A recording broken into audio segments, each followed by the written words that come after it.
Yes, I believe there are fabricated hadith, and we use the science of hadith to decide it. How do you decide what is fabricated and what is not?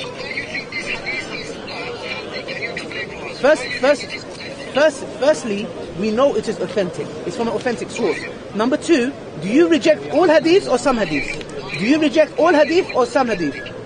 Do you reject all hadith or some hadith?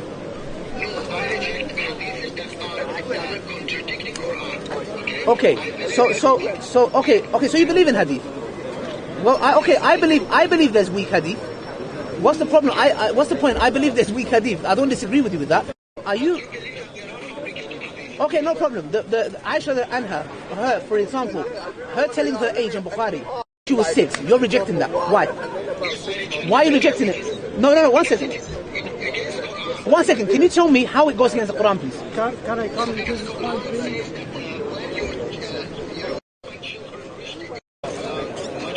Yes, what's the age of maturity? 1 second, what's the age of maturity?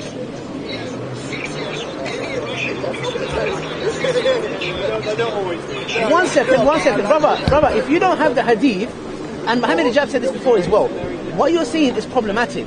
I'm telling you, where in the Quran does it go against the Prophet Muhammad, peace be upon him, marrying Aisha at 6 and consummating at 9? Give me a verse, tell me please, where? 1 second, brother,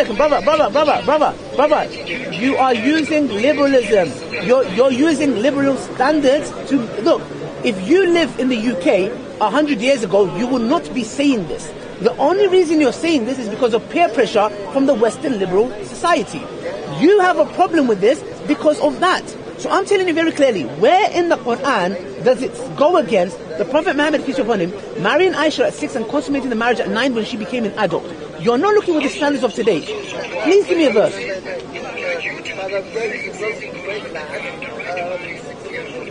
Okay, I'm telling you very clearly, in the Quran, it does not give you an age limit. Marrying and consummating are two separate things. You need to understand. Nikah, doing a nikah contract, and consummating are two separate things. You need to know the difference. Why did the Prophet Muhammad wait for Aisha to become 9? Because he was waiting for her to become an adult. You are looking at it from these lens of today. 1400 years ago was a whole different world. So I'm saying, on what basis are you rejecting it? The only reason you're rejecting it is because you are uncomfortable. Brother, you don't even know. This is what I'm saying. This is my point, that you are brainwashed by liberalism. You're using the word paedophilia. What is a paedophile? What's a paedophile? What's a paedophile? Okay, so are you accusing the Prophet Muhammad of paedophilia? Brother, it's an authentic hadith. You said you don't reject authentic hadith. Brother, there you go. You're insecure, brother. With all due respect, you just have insecurity. You have insecurity, brother. You know the Quran, the hadith came to us same way as the Quran did. Okay, 1 second. So you're telling me now I reject weak hadith.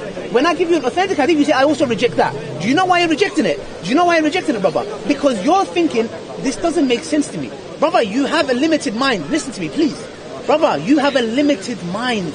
How are you using your limited mind with the liberal Western values that have been indoctrinated in your head? The only reason you have a problem with the Prophet's marriage to Aisha is because you live in the Western world today. If you didn't live in the Western world today, you would not have a problem. So I'm saying to you, your problem, the Quran is not the problem. The Hadith is not the problem. The problem is with you, brother. You have this understanding that's been indoctrinated in your head. And that's the reason why, if you think about it, anyone that has an issue with Hadith, for some odd reason, they have issues with the capital punishment, the stoning. Why don't you have a problem with something else? Why these things? Because you're uncomfortable. All I'm saying is, brother, with all due respect, have a backbone. I'm telling you clearly, and I want to end on this, inshallah, yeah? I'm telling you, I have no problem with Islam's capital punishment on adulterers, those who commit sex outside of marriage, those who commit theft, those who, and other sins that they do, yeah? Okay, I don't have no problem. I have no problem with the Prophet Muhammad, peace be upon him, doing a nikah contract, which is called betrothed at the age of 6 and consummated at the age of 9. There is context. I've spoken to non-Muslim men and women and I've explained this. Wallahi, they say, you know what? In context, it makes sense. You as a person who deem yourself to be a Muslim are rejecting this when a kafir is accepting it. Please, brother, if you're here, please come one day, let's talk in person. I need to go because my hands are in. Come one day, brother. Come here, visit us. It'll be a pleasure to talk to you.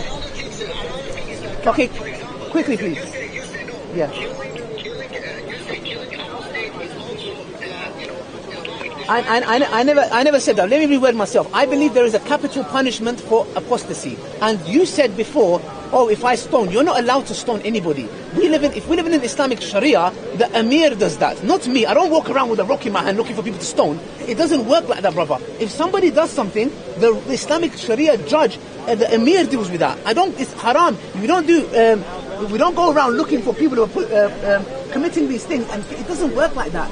The Shaykh ibn Uthaymeen, Shaykh Salih al-Fawzan has a whole book on Islamic jurisprudence. He tells you the conditions, for example, to implement that. It's not in my hands. So what I'm saying is, in a nutshell, is that come here, let's talk in person, but it just seems to me you just have some insecurities, brother. I'm happy with my religion, alhamdulillah, with everything that he has. It is, brother, it is. Then why do you pick stoning and Aisha's marriage? Why don't you pick something else? Why don't you come and say salah? Why don't you come and say zakah? Why the Prophet's marriage to Aisha and stoning? Why do you have a problem with these two? Brother, the same thing. Okay, 1 second. Brother, the same thing. I'm telling you, I have no problem with Islam's law on treason. Listen, brother, I have no problem with Islam's law on treason against those who are rebelling against the state. Now, let me ask you a question. Is this only stipulated for the non-Muslim or to the one who left Islam? This capital punishment, is it only for the murtad? No, it's not. Go to Surah Hujurat, 1 second. Allah says in the Quran in Surah Hujurat verse 12, if I'm not mistaken, if this is even applied to Muslims, Allah says if there's two Muslim groups and one is rebelling against the other, Allah says you have to fight them. So meaning, if we're in an Islamic land and another Muslim group starts attacking us, we have a right to apply the capital punishment, which is what? Have to fight them. So Islam's point is what? Corruption in the land. Not if it's an ex-Muslim or a Muslim. Whoever is causing corruption in the land, Islam has guidelines to protect the citizens. What's the problem? Did you have a chance, please? You want to speak to him? No, brother. That's before, look, brother. There is no compulsion in Islam. Meaning, when Islam was taking over lands, Islam, no Muslims forced non-Muslims to become believers. However, once you come into the fold of Islam, there is a capital punishment if you leave. And that is basically treason. Like, look at Edward Snowden. Where is Edward Snowden? Freedom of speech, America. Where is Edward Snowden? Edward Snowden is hiding in China. Russia. Yeah? And even that guy who's at WikiLeaks, yeah? Where is the guy? What's his name? I forgot his name, yeah? The guy who was locked up in the embassy. Where is it? The point you're saying is, again, it goes back to insecurities, brother. I would say with all due respect, please don't find it, I'm trying to be disrespectful. We need to have a backbone. And I invite you, inshallah, come speak to I need to go now, brother. This brother wants to speak to you. No, I want to speak to you. Me? Oh, no. Yeah. Okay. Alright, I need to go. Whose phone is this? Thank you. Brother, this is clear hadith. The Prophet ﷺ said, anyone that leaves his religion, capital punishment. I'm so sorry. I make my point here. Yes. With regard to the age of Aisha. If you go to the history, yeah. She was born in the year where the Kaaba had been refurbished. I've heard of this. This is more looking at. No. Just let me make my point. Okay. When the Kaaba was refurbished after the flood, that is the age where Sayyidah Aisha was born. Okay. How old do you think she was? Okay. How old do you think she is? Just a minute. And then Aisha and Asma are sisters. I heard of this, brother. I heard of it. I believe it's weak. You know that's Aisha. I don't accept it. I don't accept it. Aisha Anha with her own mouth said she was 6. With her own mouth she said she was 6. How did you know that? She said that. It's in the hadith. No, it's not. Yes. Let me go to the historian and go to the history. The difference between the Sayyidah Aisha and Asma. Can I ask, brother, Can I ask a question? Why do you find it problematic that she's 6? No, it's not a problem. Okay, I want to know why are you Okay, okay, can she be 6? Could she be 6? No, she was at all. Impossible. She was. Okay, impossible. Impossible. No, sorry. Impossible. Sorry. Because so she's 6. Brother, I'm not going. No, brother. You know when you do this, you know what happens. The Prophet. Brother, there is nothing wrong. Aisha was born or not? Wallahi, what's your name, Aki? No, just what's your name? What's your name? No, what's your name? My name is Yasir. Yasir Ali. Okay. Yeah, I'm listening to you, brother. Okay, my name is Yasir Ali as well. Okay. My point is, when Aisha was born was in the year. Okay. When the Prophet came to as a messenger, what years was and what was the age of Aisha at that time? I don't know. You tell me. I looked into this. I'm asking you. I don't know. All I know is I looked into this. Was she born or not? All I know is I looked into this matter and I think it's weak. Was she born or not? I do not. I repeat again, brother. I do not know the entry. Historical point. And I'm asking you and saying I do not know. You are making points and you don't have a clue about it. I do know. Okay. Let me ask you. When Aisha was born, when the Prophet has given the message, was Aisha born or not? Okay, brother, do you accept this hadith? Yes. Brother, Bukhari narrated by Aisha. Do you accept this hadith? According to the historian, it has a weakness. Okay, no problem. No, it doesn't. Do you accept this or not, brother? This hadith is weak. Okay, show him. This is the same problem. Guys, it's narrated. This is. Can I just say something, Uncle Yasir, please? When the Prophet get the act of nikah and married Aisha, was it in Mecca or Medina? I do not know.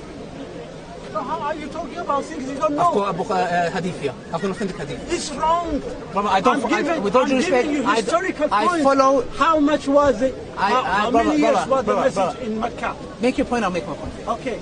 How many years was the Prophet making the da'wah in Mecca? I don't know. 13 years. It's 13 years, okay. Okay. When he entered to Aisha, in Medina or Mecca?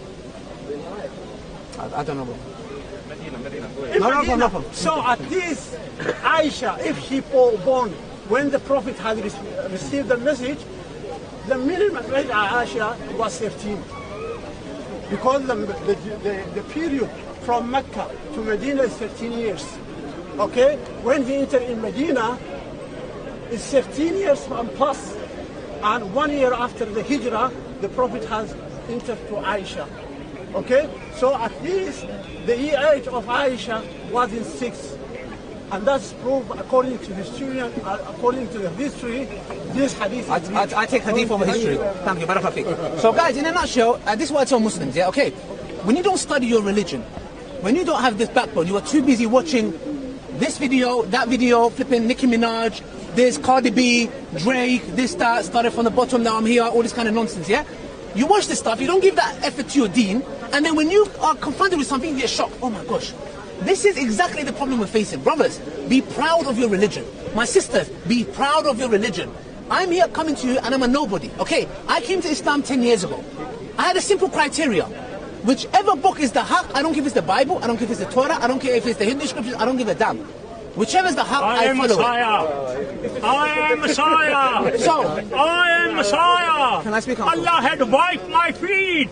Allah had told me, you have a permission so, the point I'm saying to is this, rule guys. the world. Can I speak, please? Thank you, Uncle. So the point I'm saying is this, guys. When you don't study your religion, the reason why this uncle and this other brother is coming and saying this is because they live in the Western world. Uqsam billah. If these liberal ideas were not thrown about, nobody will have a problem. This is an authentic narration from Aisha. It's narrated from Aisha herself that she was 6 and it was consummated at 9. If we give context to it, we will understand. If we don't give context, we will reject. This is the problem, guys. Your religion is completed. Accept it wholeheartedly and fully. Do not be embarrassed and ashamed. We've done videos answering this question. Watch our videos, equip yourself and answer it. Don't go to the levels of, oh, she was 30. No, she was not. No, she was not. I don't care who you are. People laugh. Accept your religion as it is. She was 6 and it was consummated at 9. The Prophet Muhammad, peace be upon him, waited 3 years for her to become an adult. You can't look at a child today and have the same definition 1400 years ago. In the UK where we're standing right now, read William Blackstone's book on British common law. Do you know how would girls betrothed at? The age of 7.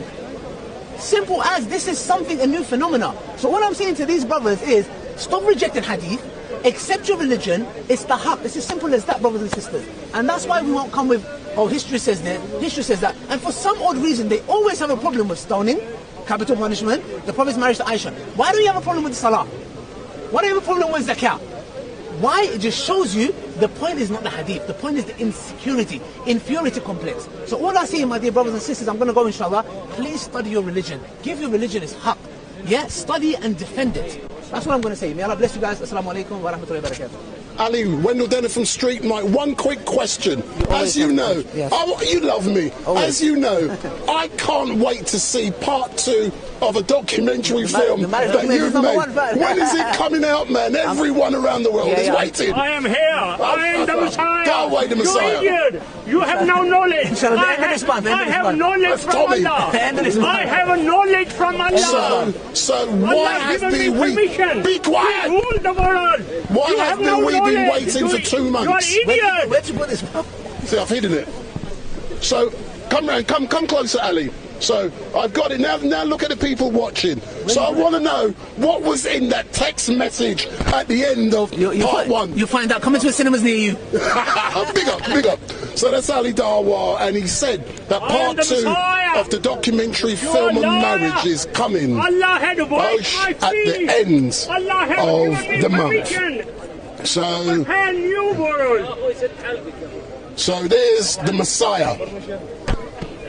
Allah has given me permission. So good afternoon. So good afternoon to all of you watching. My name is Wendell Daniel and welcome to StreetMic, and we're coming to you live and direct from Speaker's Corner. And this man next to me, he is better known as the Messiah. So the man next to me, better known, aka the Messiah. So the Messiah, big up, come forward. So the Messiah, how are you today, sir? I'm nice and warm. It's a lovely weather. Yeah, you're nice and warm, are you? Yeah, it's a lovely sunny London weather. So can you confirm, yeah, you keep telling everyone that you are the Messiah. Can you please explain to people when you receive that email from God telling you that you are the Messiah? Allah have told me Allah told you are Messiah. Okay. And also Allah had revealed to me, and by Allah massaged my feet. And Allah massaged my feet, and a month later Allah said, you are Messiah. No, you're just mentally You're idiot. Your social security is funded. No, gentlemen, Your social security is funded. Why don't you go back home? You are a crook. You are a criminal. You need some spongers. You are spongers. So let me ask you a question, Messiah. Earlier on this week, or last week, there was an election in Uxbridge. Did you influence the outcome of that election when the Conservatives were re-elected? Did you have an influence on that? I influenced 1 year ago to force Boris out. Because he was useless. I told everybody, get him out, he's completely useless. Yeah. And then a woman came, she was in it for 3 weeks. Then Sunak came. Sunak is rubbish. We should close the UK borders immediately. So if we close the UK borders, does that not mean that people like you would not be allowed in, yes or no? I'm already in. I negotiated Good Friday Agreement. You negotiated Good Friday? I stopped the war between Pakistan and India. How did you stop the war between Pakistan and India? By persuading the leaders of both countries. I told them, if you fight the war, nothing will grow in your country for 1,000 years. So they stopped the war. Otherwise, they would have been now India and Pakistan now. So are you telling me you have influence with prime ministers and presidents and also the Almighty? God, yeah, I have a God that reveals to me. God guides me. God encourages me to stop the violence and war. That is really great, but you see all of these young people around us heckling you. They do not believe you are telling the truth, and they actually believe that you've been released from an institution for a few hours so you can come down here. True or not? All the angels, Jesus, Moses, Muhammad, were heckled, attacked by ignorant people. So they went on to become great prophets. So are you saying that all of these hecklers, they're ignorant and eventually they're going to become great prophets? Is that what you're saying? I hope so. Oh. Yeah, you will become great prophet by working hard, by saving lives, by stopping wars. So What's you the camera? save lives. I saved lives, millions. How is that? By holding your sign or what? By Did God give you that sign? by writing to leaders. What's the cameraman? Yeah. Pull it out the way, the camera. So my final question, how do you get here to Speaker's Corner? Do you travel on the tube with this board? Yes, I travel on train, bus, tube. Yeah, and, So God and didn't what do give you a people help. say to I you? just want to finish. Yeah. In the Bible, it's mentioned in that's right, Portugal, 1917. Mary appeared to 3 children, and 100 years later, on the 13th of May, 2017, Allah wiped my feet. Exactly 100 years later. Which religion do you support? I support humanity. I support peace. I support fairness. I support nobody is above anybody else. We are all equal. We are children of Adam and Eve. Adam and Eve are looking down. They are saying our children are killing each other. Excellent stuff. Thank you very much. And what I will be doing now is having come over, sir. Come over. Don't be scared of Wendell Daniel from StreetMic. So all I would like to say is good afternoon to all of you who are watching. My name is Wendell Daniel, and welcome to StreetMic. And we are coming to you live and direct from the regular Sunday mayhem down here at Speaker's Corner. And today I've actually started late.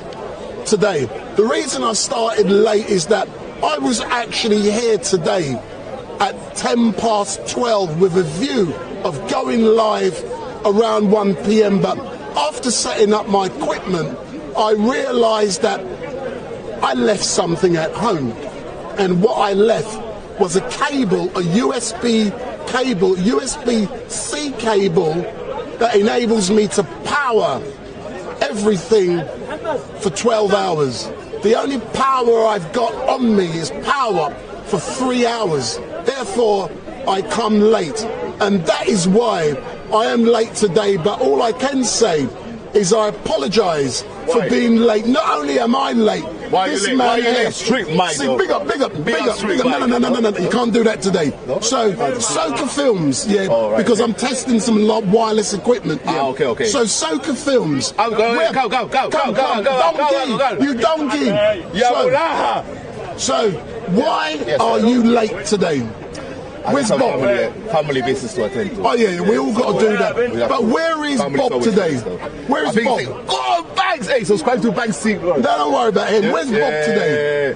I think Bob is now in Anyanapa. Hold on, so Bob is abroad. So check out Bob Sila in Anyanapa. Oh, is that right that Bob is making so much money on YouTube? He goes on holiday 3-4 times a year. Is that true? Bro, if that's the case, I think you get nothing. So Big up. StreetMic, like, So share, subscribe. hold on. Where is my wife? Hatun, is she not coming today? I don't know. Oh my God, I thought we filmed for her. Hatun. But yeah, we hope that Hatun is well, safe, and that we love Hatun. Hatun, come back to Speaker's Corner. Big up. If you're hearing this, Big up. like, share, subscribe. Big up. And we got Blanca over there. Let me call her over. So, like I'm saying, we are live and direct at Speaker's Corner, and there's a young lady. Come, I'm live. Come. So, if you do like what you're saying, and if this is the first time you've seen StreetMic, make sure you hit that subscribe button. Make sure you follow. Make sure you do everything that is necessary. But I do warn you, I am here today until this equipment conks out.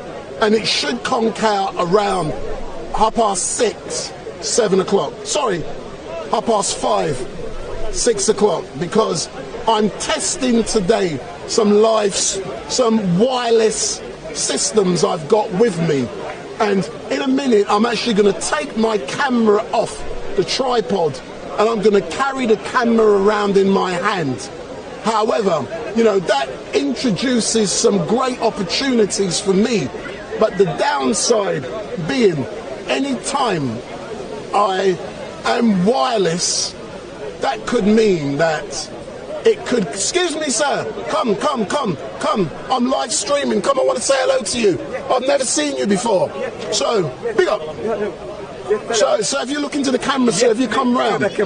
So good afternoon, sir. My name is Wendell Daniel from StreetMic, and I'm currently live streaming. What's your name? My name is Abdullah Bulkhair. Abdullah? Bulkhair. So where are you from, sir? From United Arab Emirates, Dubai. So you're from Dubai? Yes. So what are you doing here at Speaker's Corner?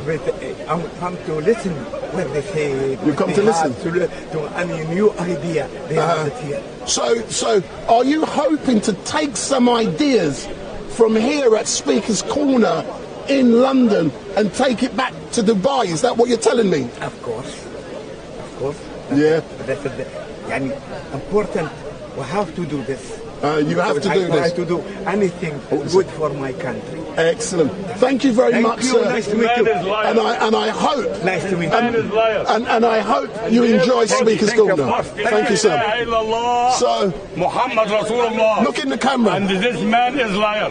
This man is a liar. Liar. Donkey. Liar الحمار. Donkey. الحمار كذاب. قول لي لا إله إلا الله. لا إله إلا الله. لا إله إلا الله. اسكت يا حمار يا ابن الوسخ. Donkey. So, sir, good afternoon, sir. My name is Wendell Daniel from StreetMic. Big up. لا إله إلا الله. الله أكبر. So I love you, sir. How you been keeping? Me love everybody. You love everybody? Yes. So do you love donkeys too? Eat on. You donkey all the time. I am a donkey all the time. Yes. Big up. So where have you been hiding, sir? I saw you last week, but prior to last week, you hadn't been here for about 6 months. Where have you been? Well, I was concerned about your welfare. 20 years here. 20 years? Yeah. What is it about Speaker's Corner that keeps pulling you back? Speaker's Corner. What do you like about it? I ask. And I want a picture as well. Only عن من دين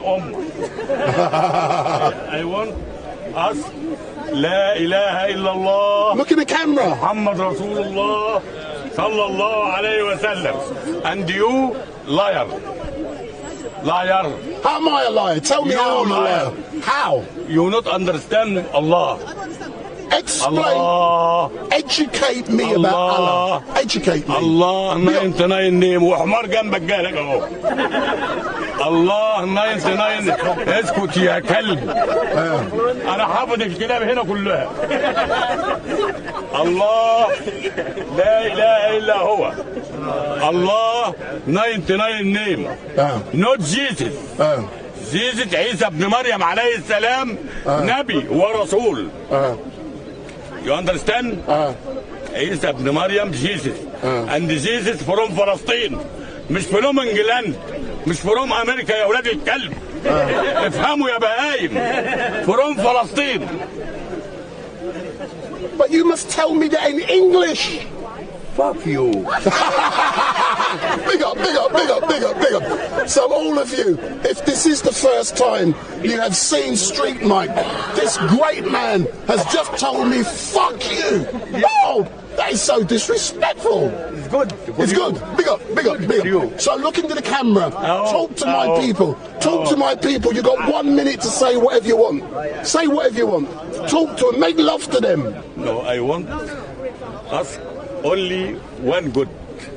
Allah. Allah is 99 name. الملك القدوس السلام المؤمن المهيمن and 99 name. And Jesus not Allah. No. عيسى ابن مريم عليه السلام from فلسطين. This نبي ورسول. And this man is liar. This man is liar. في وش اللي جابوها هو بتكلم، أنا بتكلم عربي. I'm not a liar, I'm a donkey. You liar يا حمار. I'm a donkey. أنت حمار كبير. أنت حمار كبير بالعربي. And you donkey. This English. Hey, big up, big up, big up, big up, big up, big up. Let me see the teeth, let me see the teeth. صور يا حمار. صور يا donkey. So, as we can see, that down here at Speaker's Corner, we are able to have fun. And when these guys engage with StreetMic, in the background, there's others who come along. Don't say this, don't engage. But let's listen, let's listen. Let's listen. وانت مالك؟ انت بقى العرب ده. So earlier on today, I saw you in the shop down at Edgware Road. Yeah. And you were smoking, true or not? Yes, I smoke it. You want to smoke it? What was you smoking? Crack? Marlboro. Marijuana? It's from Egypt. Egypt? From my country. Hold on. You come from Egypt? Yes. That's the same place where Uncle Omar comes from. Well, yes. Yeah, do you know Uncle Omar? Yes. Good man. And we are told Uncle Omar was a fighter pilot. كده هتزعلني لو مشيت والله يا احمد. لو مشيت من غير ما اخدها همسح بكرامتك الارض. احمد يا سعودي يا حيوان. Anyway, all I can say is thank you very much for engaging with StreetMic. And all I'm going to say to those watching on YouTube and Facebook, make sure you give me the thumbs up. Make your comments down below. Share and follow. And make sure if you don't like me, call me a donkey. No. Or a liar. I like you. You like me? I like you and you donkey. Big up. You like that, sir? Come. Come. Hey, come, sir. Come. So, and what's your name, sir? Me? Yeah. Gamal al-Kholi. Gamal al-Kholi. So, Aldo, look in there and tell. Gamal al-Kholi. بدافع عن ديني وعن شرفي وعن أمتي العربية والإسلامية وخرع عليك وعلى أمك. السلام عليكم. Thank you, sir. So as we can see down here at Speaker's Corner, it is great to be amongst so many people. But as I look around, we don't have the regular rabble-rousers down here like Bob. Bob is on holiday. What we do have is Danny Shine in the house. So if you go into the chat, tell me if you want me to engage with Danny Shine or Ali Dawa. So they're the only two known personalities down here. So you got Ali Dawa, who is talking at the moment, or you got Danny Shine. So we don't have Rational Female, she's not down there. We don't have Omar. We've got young lady over there who we know, Blanca, she's here. So I can engage with her in a few moments. But tell me, do you want to Danny Shine or Ali Dawa? So, Danny or Ali? So, whilst you go into the chat to tell me, don't forget, if this is the first time you have seen StreetMic, hit that subscribe button. Make sure you hit that button. Please note that next week, I'm not here. I will be doing a very interesting event for TFL, and that will be the Croydon Carnival, and I'm doing that for TFL next Sunday. So next Sunday I will not be here at Speaker's Corner, and my apologies for being late today by nearly 2 hours. I forgot a piece of equipment. As a direct result, I decided to go live late. So let me see who's saying. So come on, Danny Shine or Ali Dawa? Who do you want? Danny Shine or Ali Dawa? If you don't tell me, I might go to someone you don't like. So Danny Shine or Ali Dawa, the choice is yours. Someone said they like donkeys. Eat-on, eat-on, eat-on.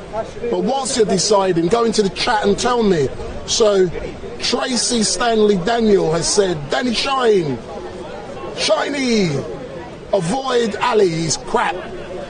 It's got to be Shine, Danny, Danny, Danny, Danny, Danny, Danny. Everybody's crying out Danny Shine. Big up. So before I got Blanca, I'm going to go Danny Shine. So it's quite evident that you're all crying out for Danny Shine. You love Danny Shine. You can't do without Danny Shine. If you would have brought me to, you'd be my dad, and I said, why did you have me? Oh, because I wanted to have children. Okay, let me go a bit deeper. Why did you want to have children? What was wrong with your life when you didn't have children? So what the fuck did you want to have children for? Big up, big up, big up. Huh? Oh, it enhanced your life. You're a narcissist.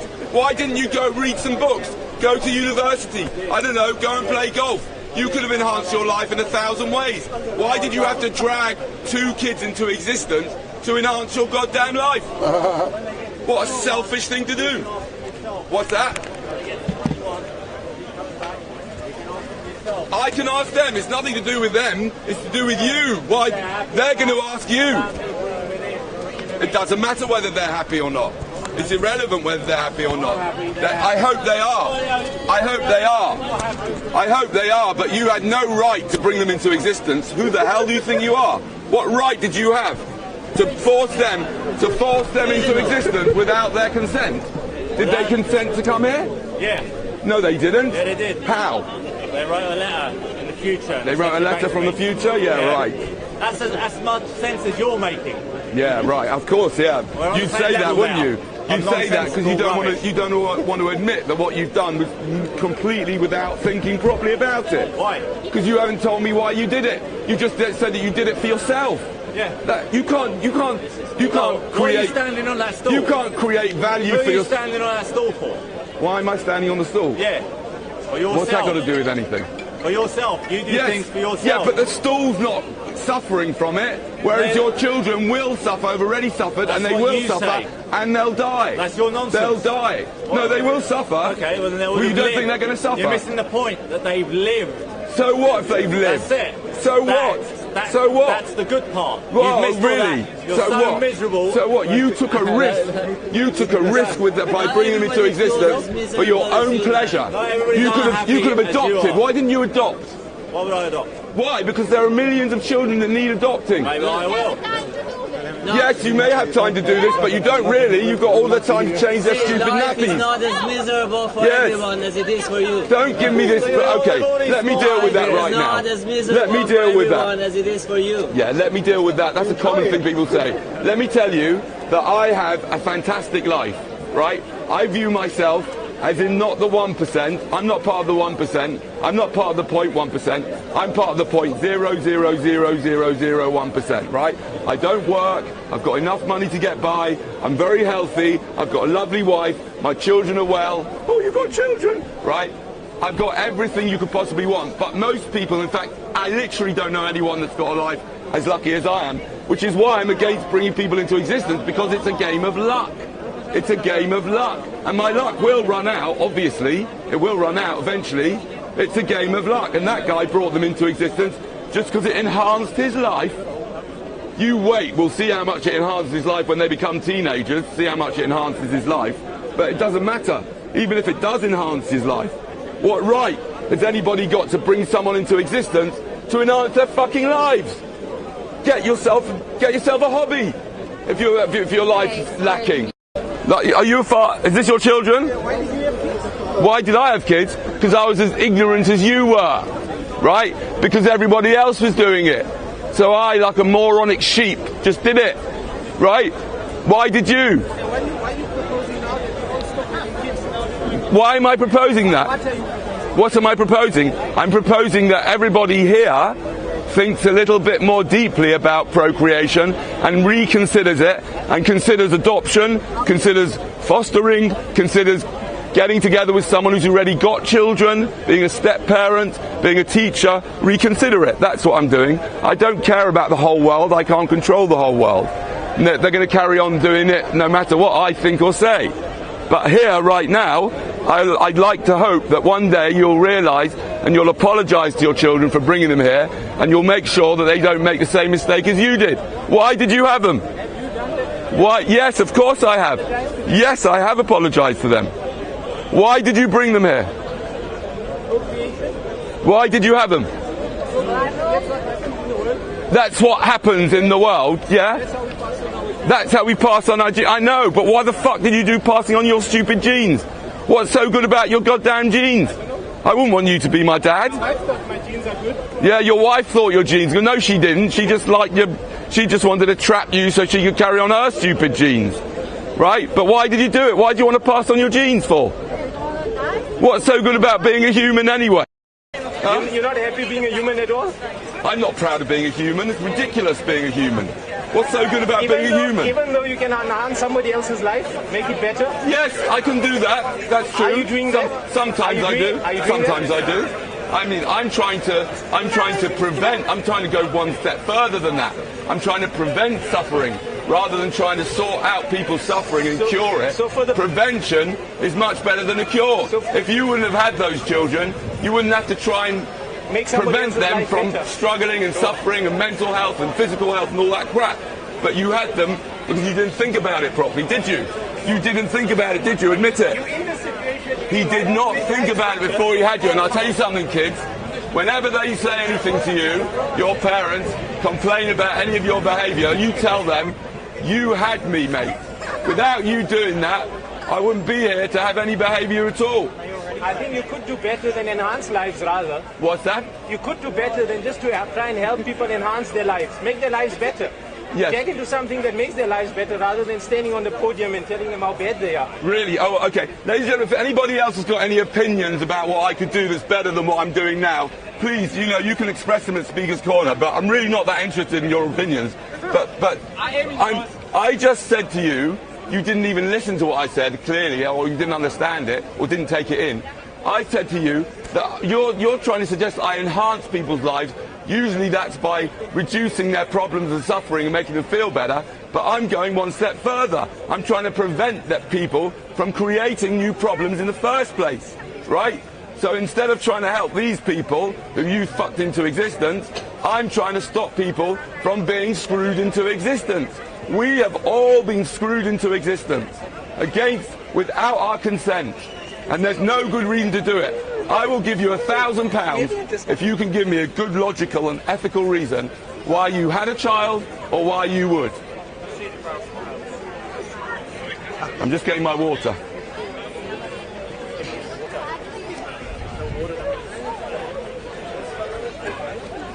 Anyone want to have a go? Somebody's child made that water that you need. Yeah. So what? Well, you need it. What's the end goal? Say if we all agree.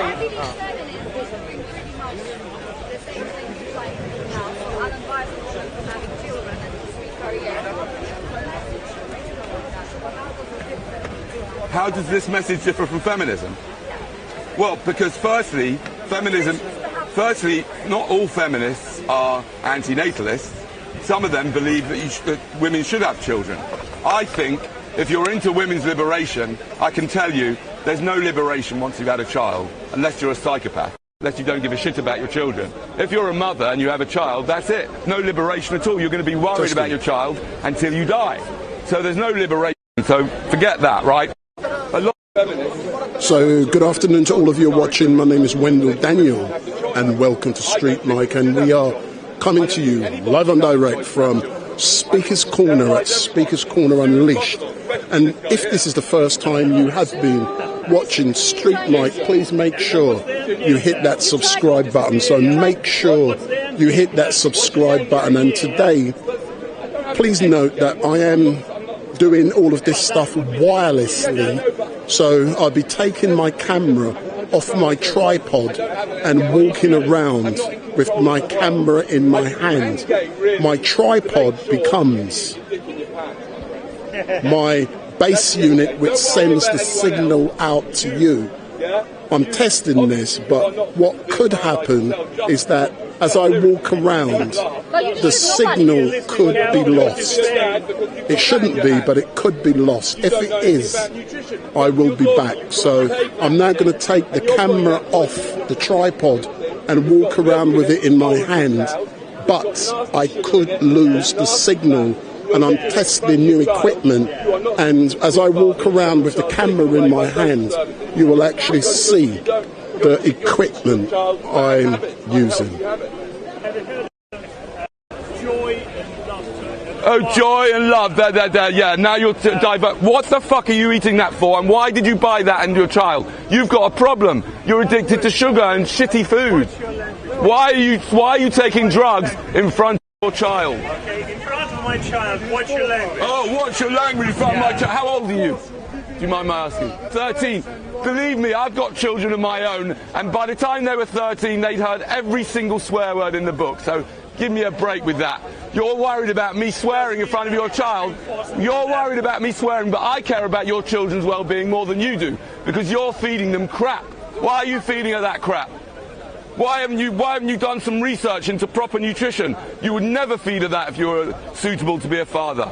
You are not suitable to be a father, and stop it. Get yourself a vasectomy as soon as possible.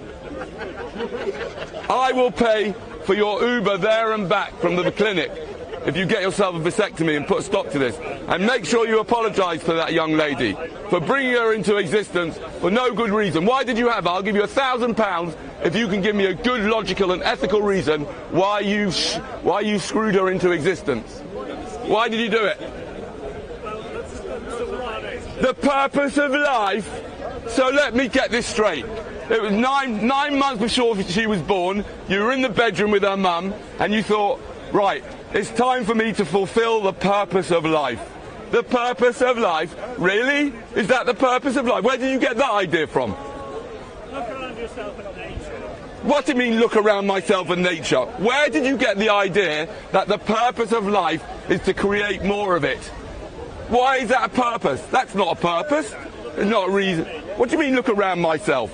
What? Exactly. Look around myself. Exactly. There is no. This is not no purpose. What? All this rubbish. I mean, most of the people here are completely useless. Hands up if you're not surplus to requirements, like you're really needed here. Yeah. Why? How come? I don't need you. Why are you needed here? Why are you needed here? Why? What? The world wouldn't go on without you? What? No, you don't have to tell me, but you know, you remind me of when in school my teacher said, you answer this question. I said, well, I know the answer, but I don't have to tell you. No, you don't have to tell me because you don't know the answer.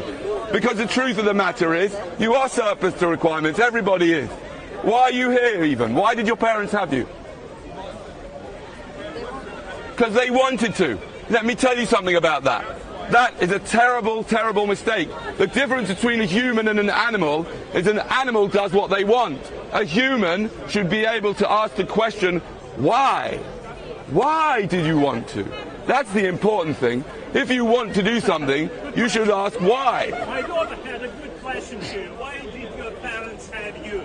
Yes, a very good question. The reason why they had me, I'll tell you why they had me. They had me for several reasons. Number one, because they liked a bit of hanky-panky, yeah? Number two, because they were so deluded, yeah, that they thought that God, the creator of the universe, wanted them to have sex and create me. That's what they thought. In my opinion, does anybody here believe that God wants them to procreate? Anybody? You do? Oh my God, look at you. Why would God want you to procreate? Seriously, why not? I can think of 1,000 reasons why not.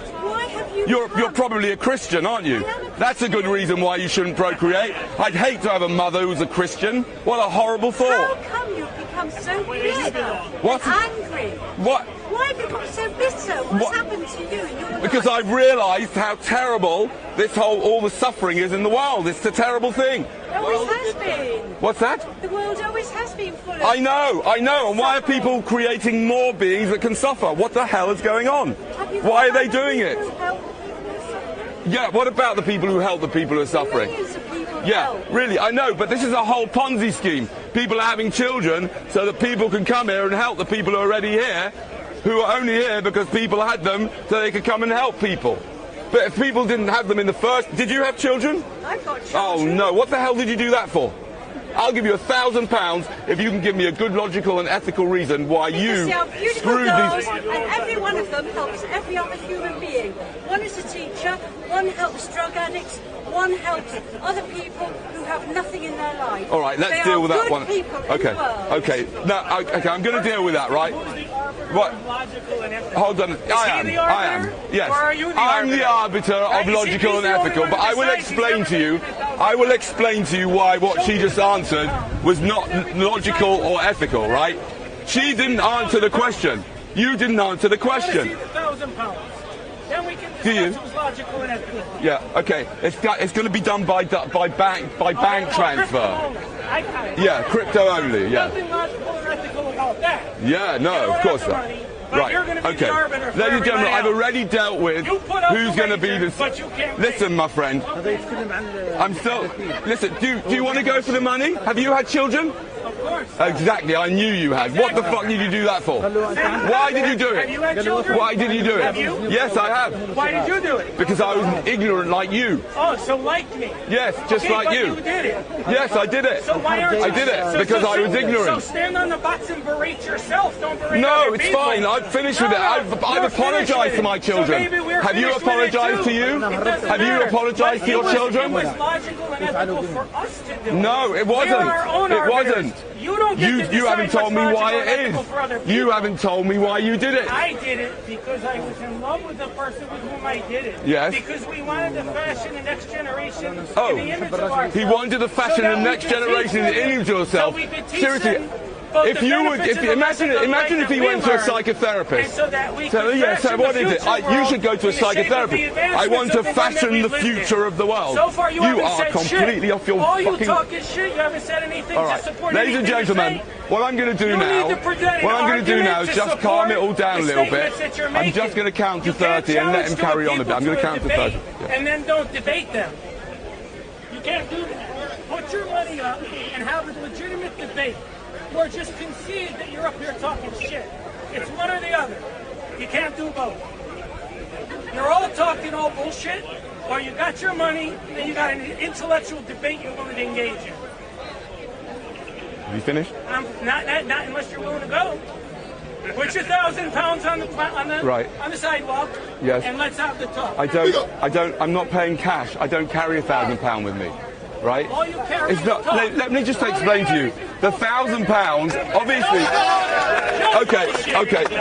All right. Have a nice day. Have a nice day. Yes, please. Have a nice day. Show everybody the card. Yeah. Have a nice day. Let's come back to this lady here. Come and join me. I'm going to talk about this. Yeah. Not me. Yeah. Come on. Come and join me. Okay. So this lady, I asked her why she had her kids, and she said, all my kids are helping other people. But that is not an answer to the question. It may well be that I can start to look at whether that's really true or not. But even if it is true, that's not the reason why she had them. Why did she have them in the first place? Why did you have them? I could tell you the whole truth, but I'm not prepared to say that in front of all of these people. Okay. Suffice to say that their father is in prison for 17 years for abuse. There you go. Okay.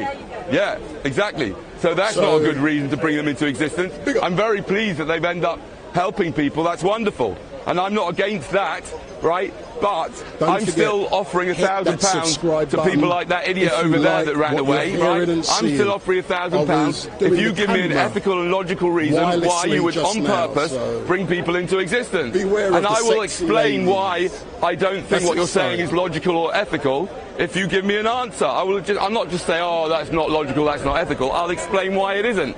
I've been offering this prize for years, and nobody has come even close to tell me why they would bring someone into existence. They no good reason. They all come up with rubbish like, we loved each other. Like that guy said, we loved each. What the hell has that got to do with anything? What, because my parents loved each other, they decided to bring me into existence? Why? Why couldn't they just go and play golf or Scrabble or something? I don't care. They loved each other. Well, I don't know. Go swimming or I don't know what. Do whatever they like. But why do I have to be involved with their relationship? ridiculous. So your energy for right? like, all 1 second. problems in the world is stop creating. Yes, let's stop bringing more people in, and then there won't be any more problems. It's not very difficult.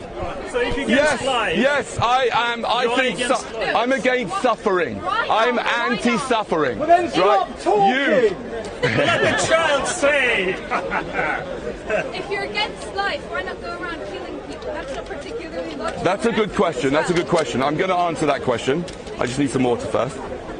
It's a good question. So for those of you who are watching, the person on the reason why I don't go around killing people is because that's a very severe. You know, there's a big difference between starting a life and continuing a life, right? Okay, I'm for the prevention of suffering. So I'm against suffering, and the best way to cure suffering, or better than curing suffering, is preventing it in the first place. So that's what I'm an advocate of: the prevention of suffering in the first place. That's why I don't go around killing people, because once people are here, by my killing them, number one, I am stepping on their free will. Number two, I could be causing a lot of damage and harm. Right? But by trying to persuade people to think before they bonk people into existence, that is not hurting anybody, right? That is preventing all the suffering that the child is going to experience, and the death and all the suffering and the death that child inflicts on other people. Because you, right, may not realise it, but you've inflicted suffering on other people. There's a lot of suffering that's gone into all the clothes you wear and all the food you eat, right? What? So I shouldn't eat? No, I'm not saying you shouldn't eat, but I'm just saying that your father bringing you into existence led to a whole lot of suffering and pain of you and the people and the environment and the animals. Do you eat animals? Do you eat? Yeah, you do. Yeah. So he's that when he had sex with your mum, he started a chain of events that led to the torture and slaughter of hundreds and possibly thousands of animals. I don't really care about the animals. You don't care about the animals, exactly. And that's another reason why she shouldn't be here. That's another reason why you should never have had her, because she doesn't care about sentient beings. That's not very nice, is it? She cares about you. What? What's that? You don't care about the pigs and cows? Why not? They've got feelings as well. They don't have a purpose in life. Oh, they don't have a purpose in life, really? They can't do so anything. What? They can't so advance. What? Would you kill and eat a child if it didn't have a purpose in life? Let's say it was really stupid. Yes, you would. I know you would. But well, if a child is particularly like. If a child's got no purpose, would you just say, "Oh, I might as well eat it then"? If you can't think, keep it in. Let's gather up all the people who've got no purpose, put them in a concentration camp, like a factory farm, and then kill them all. Shall we? No, it's not what I'm suggesting. You said you don't care about animals because they've got no purpose. So what? They don't have a purpose. They've got feelings. They can experience suffering and pain. I know you do. I know you do, and you care about your feelings above and all the animals' feelings, all the pigs and the cows, because your dad brought you here for no good reason. What about trees and now he's dropped some ice cream on his shirt. planets? They don't have feelings. What? What about planets? Plants, you mean? Plants or planets? Planets. Plants. Oh, plants. Oh, we're now going to the plants have feelings. Yes, let's say the plants have feelings, right? Let's say they do, right? That's another reason why we shouldn't bring people into existence, because they'll be hurting the plants as well. Okay, you happy now? Just keep your penis in your pants. That's all you need to remember, right? Don't impregnate anybody. Yes, I know animals eat animals. That's right. But humans are meant to be superior to animals. They're meant to have a conscience. Have you heard of that? Have you ever had what? Animals have conscience. Do they? Really? Yeah. Well, does a lion have a conscience before he rips? Before they rip a zebra apart? Well, that's related to the. What do you call conscience then? Well, we do the same. That's because many of us do not have any moral compass at all. So if every human do you still eat meat? If every human you still don't know the difference between murder and dinner? No, okay. If every human was a net good, according to your morals, do you think that would be a good world? If every human was a net good according to my moral, do I think it's a good world?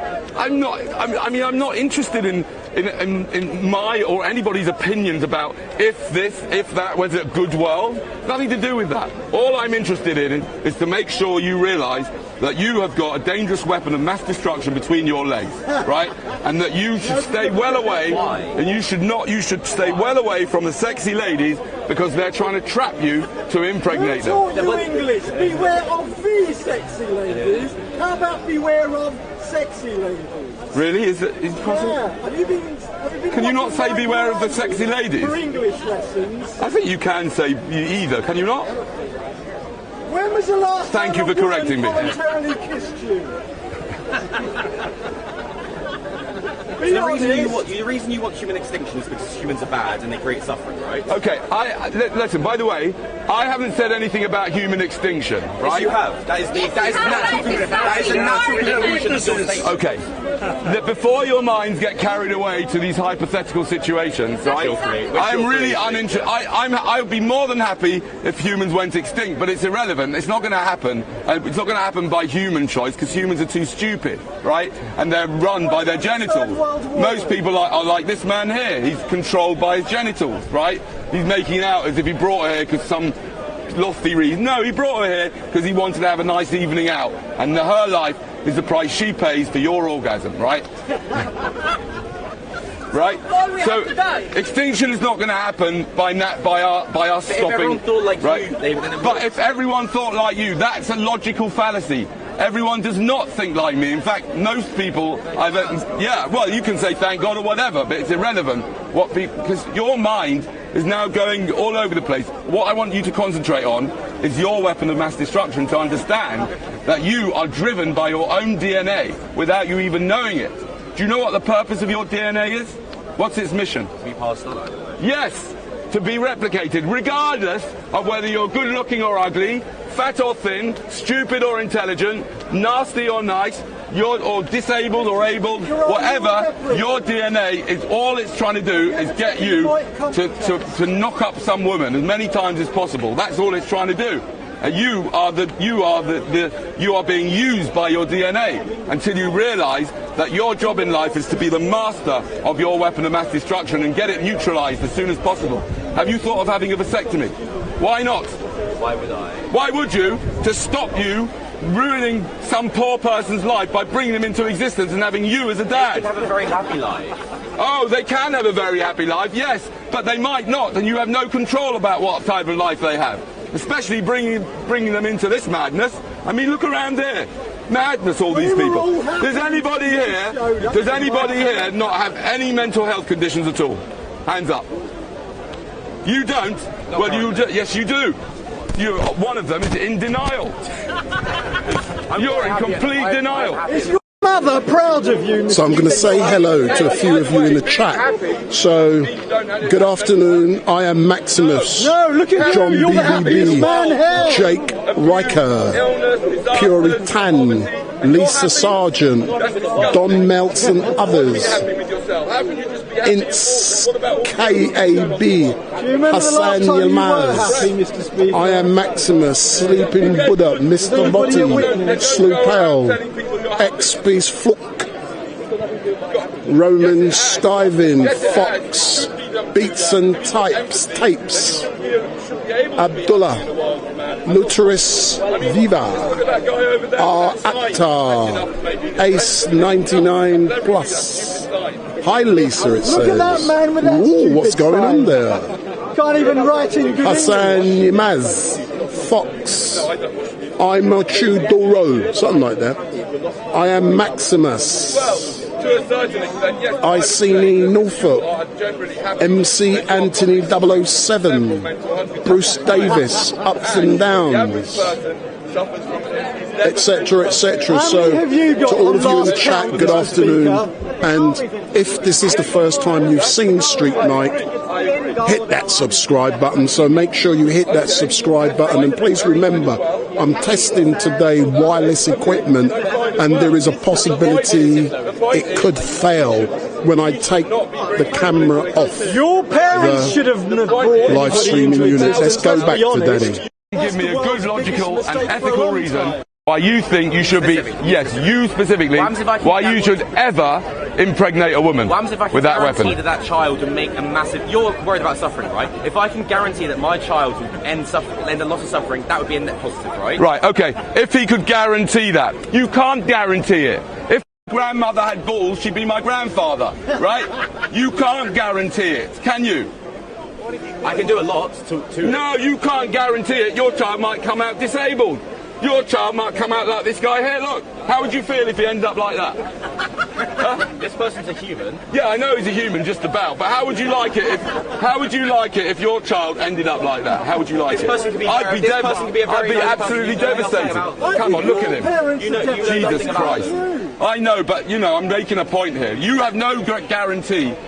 You have no guarantee that your child's gonna change the world. But if see, there's another thing, right? Delusions of grandeur. Delusions of grandeur this guy's suffering from. There's one, that's your second one. Denial and delusions of grandeur. Oh, if they change one person's life. Yeah, right. Okay, let me knock this one on the head for starters, right? If you think that helping other people is of the highest value, then don't waste your time like he did, knocking up the woman and having to change all their nappies and trying to keep them out. What's that? Oh, they're not hers. Right? He had to waste his time trying to keep them in line, keep them away from danger and all this. If you'd have spent the money and the time just helping other people already here and training them into doing things, then that would have been far better. How many children have you got? You said you're in the 0.0. Why don't you donate your money to charity? Who said I've got any money? You said at the start. I've got access to money. It's not mine, it's my wife. Why doesn't your wife give it all to charity then? You have to ask her that. Boy from Hampstead. She does give money to charity, but you have to ask her. How many children have you got? I've got no children. You've got 3 children. I have no children. No, I don't. They come to me No, I brought to have you put away. I brought 3 humans into existence. Oh, right? So they're not children anymore.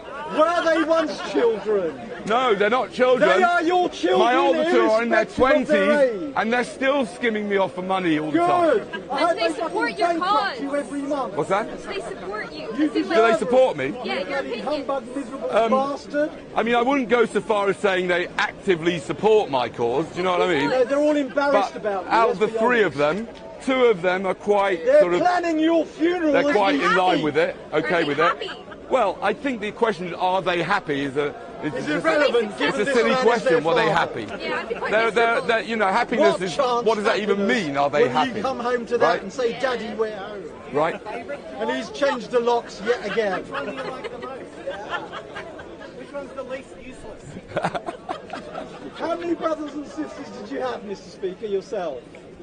4. 4. Were you the most useless of them by far? You're the most spoilt, aren't you? By far. Probably, yeah. That's why you're here, because your mother didn't beat you regularly enough. Correct. If she'd beat you more regularly, you'd have actually found... Did your mother beat you? No, not at all. I turned out quite stable, unlike your good Did self. you? You call yourself stable? You come here every week Says just the to man argue. on a ladder saying, "Beware of the sexy ladies." Yeah, if your father would have been beware of the sexy ladies, I wouldn't have you troubling me here today, would I? But he fell for it. God sent me to sort you out. It's got nothing to do with God. And if it has, then God deserves to be tortured forevermore for creating you. I'm the only happiness you know. So if you look around you, there's trees. You're aware of that, right? You don't have problems. No. So if you look at the trees, they got like the little seeds or whatever they're called. So they fall to the floor. They create more trees. Yeah. That's proving the point that the meaning of life is to create more life. So we as a the meaning of life? Why is that the meaning? No, that's not. It's not the meaning of life. It's not the meaning of life. That's how life works. Yes, Yeah. that's how life works. Yes, but the humans are the only beings that are able to reason and ask why. the biggest question of all, why? So in other words, ever since we've existed, instead of we've been buying the ice cream for you, animals. next time, oh, you may have enjoyed it, but you won't enjoy it when you got diabetes and you're in the hospital, or you have your teeth being drilled out, right? But next time you want to have some ice cream, yeah, instead of having it, sit down and ask yourself, why do I want to why do I want to have the ice cream? Why? Why did you want to have children? Why? Answer the question. Why did you want to have children? Experience in life. Positive experience. What's that? In life. Did I hear about having... Positive experience in life. Yes, a positive experience in life. Why are you, by the way, why are you breaking this down into some kind of duality that there's a positive experience and a negative experience? Life is full of all sorts. Life is full of all sorts of things, but you still haven't answered me. A, why you had her? You said because you wanted to, but why did you want to? Why did you want to have her? It's nothing. No, don't point to her. Don't point to her. Don't point to her. Number one, you may be amazing, you may not be, right? Right? You may or may not. But number one, you're only 13 and we don't know where this is going to go. Number two, right, you didn't know what she was going to be like. So I want you to tell me, don't point to her, why did you have her? Why did you want to? Why did you want to even? Where did you get the desire to have the ice cream from? Let's start with that. Where did you get the desire to have the ice cream from? We were hungry. Huh? We were hungry. No, we were hungry. That's not where you got the desire to have the ice cream. What do you eat? It's nothing to do with hunger. Ice cream is going to sort out your nutrition, is it? What did you eat today? What did I eat today? Yes. I've had some granola. It is tasty. Yes, it may be tasty, but what made you want it in the first place? No, but what did you eat today? You've been brainwashed. All your desires have been planted in your head, including the desire to have poison. Poison, and by poison for your child, who you are meant to be. You are meant to be a role model for your children. But you didn't think about that before you had kids, because you just had them for no good reason. Why did you have her? Go on. Why? I'll give you £1,000. I'll give you £1,000 if you can come up with a good reason. What's that? Corey, can you answer my question? What did you eat today? What did I eat today? I had some granola. I had some granola and some banana. Why not eat leaves? Leaves? I've had some leaves as well. Really? Yes. Did it taste Not nice? just leaves. I mean, like talking about lettuce and. But why do you need to buy such fancy food if, like, you're saying that food is just meant to fill you up? Because, like, why else would we buy ice cream? No. I'm saying that food. You can buy. You can get. I think it's okay to buy food that you like to eat, right? Yeah. But not poison. No, not ice cream. Ice cream's got. Firstly, it's got milk in it, which is got full of hormones, pus, and has been stolen from cows. It's not yours. Why do you care You have so no much right about the to. cows? You have no. Why are you paying someone to steal milk from cows? Why do you care Are so you a much pervert? about the cows? Why do I care? Because they've got feelings. They've got feelings and they hurt and they suffer. I also have feelings. Yes, I know you do, but your feelings are no more important than a cow's feelings. They are a bit. No, they're not. No, they're not. No, they're not. Right, how would you like it if I went up to your mum and started playing with her nipples and got out all her milk and had a drink, put it in my cereal? You'd be arrested. Exactly, and you should be arrested for paying someone to do that to a cow. I don't care. It's disgusting. You're a pervert. I'm not a pervert. Yes, you are. You basically pay someone. You pay someone to rape cows, right? I'm not raping cows. Yes, you do. If you eat cows, they are raped. They are raped for their milk. They are raped every year. Every year, a cow is injected with the semen of a sperm. So that's rape. And they have a calf every year. The calf's taken away from its mother, and so that you can steal their milk. You pervert. Well, if you're so concerned about raping the world, Leave the cow's nipples alone. If you don't want me to take your mother's milk, I don't care about your mother any more than I do about the cow. Yeah, but if you don't want me to take your mother's milk, why are you taking the milk of cows? I don't care about have the cows. I know, and this is why your father should never have had you, because you've got no moral... My father is a wonderful person. Yeah, no, he's not. He's not such a wonderful person. Look, he bought you poison. He's brought you up wrong. He doesn't know about nutrition. He bought you poison. Why did you buy her poison? Do you not care about her? Seriously, you claim you love her. You claim you love her, but you bought her poison because you're addicted to it. But the truth is, ladies and gentlemen, if anybody here is addicted to drugs, one rule, you do not score and take your drugs in front of your children. You should have gone home. You should have gone home when she's asleep and gone out, creeped out to the shop and get all your stupid ice cream and stuff it down your gob, you flipping addict, right? But no, you used her, right, as an excuse for you to stuff that disgusting, vile crap into your mouth.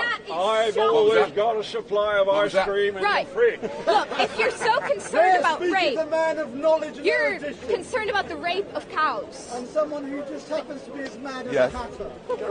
If you're so concerned of rape, protect the sexy ladies from actual rape instead of protecting the cows. Well, I am trying to protect the sexy ladies. Really? Yes. By standing here with a sign.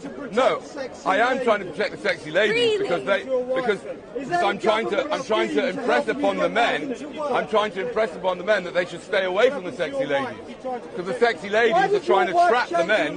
The sexy ladies are trying to trap the men into having children. They don't even realise. See, most women think they've got something wonderful, a vagina. It's not a vagina. That's not what it is. It's a set of trapdoors, my dear. That's what you've got between your legs. Yeah, and you don't even realise it. Your DNA. What's that? You have never been a woman. No, I haven't been a woman this time round. Don't speak for women. I could have, though. What with trans and all that, I could have been. How dare you say I've never been a woman? I may have been a woman. But I don't think a woman would have You're been You're transphobic. Have you ever been a human being? Transhumanist. Yes. Yes, so it doesn't matter whether I know her. I know how the human body works. Yeah, and but what you're it not a is, woman. that every woman, what they've got between their legs is a set of trapdoors. Exactly. And they are Lying programmed down. to try and trap the man into those doors so that he impregnates her, right?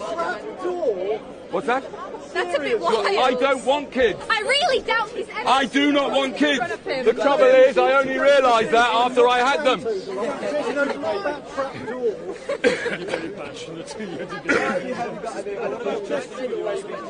Yeah, I've had that question. Okay, I've already answered it. What's that? Am I trying to make the world a better place? Yes, I am trying to make the world a better place by trying to persuade as many of you as possible to keep your dicks in your pants, guys. And that will make the world a better place. Do you advocate suicide? Do I what? Do you advocate self-euthanasia? Do I advocate suicide? Well, but let me put it this way, right? Western society in which you live and you pay your taxes, the government advocates suicide. Did you know that? Do you know what? The government makes money out of you committing suicide, but they only advocate it if you do it really slowly by smoking cigarettes or by drinking alcohol, yeah? But I personally think if someone wants to end their lives, they have a full right, they should be able to do so in a peaceful way. Absolutely. Does anybody disagree with that? Does anybody disagree and think you shouldn't be able to end your life when you've been screwed into existence by your parents like this guy here for no good reason? That guy as opposed to everyone else. Yes. We're trying to make the world a better place. You're trying to make the world a better place. Have you ever considered committing suicide? Have I ever considered committing suicide for the better of the world? Right, okay. This is kind of suicide, slow suicide. Okay, how do you think I should do it? I don't care. Anyway. You don't care? Electric chair. You see, the thing is, if I commit suicide, then I will have given up any chance of trying to prevent you spreading your DNA to the next poor generation. Who would want you to be their dad?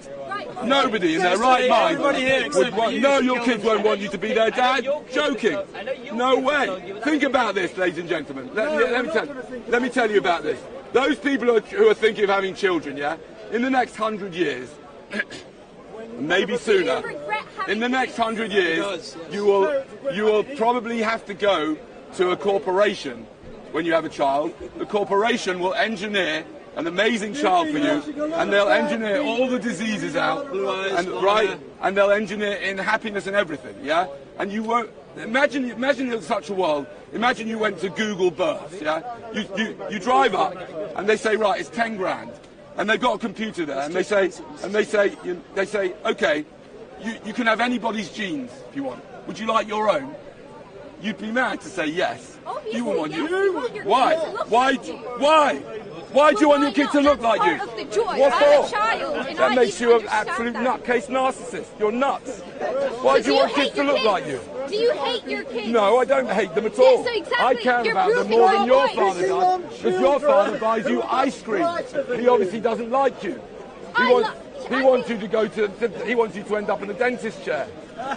Well, I think dentists are wonderful people. Oh, are they? They're helping really society. Great. Oh, they're helping society. So your dad's helping by giving them business. Well, yeah? Yes. Oh, he's wonderful! What a nice economy. man you are. Giving your wife, the dentist business by getting your children to have shit food. Well done. What a lovely man you are.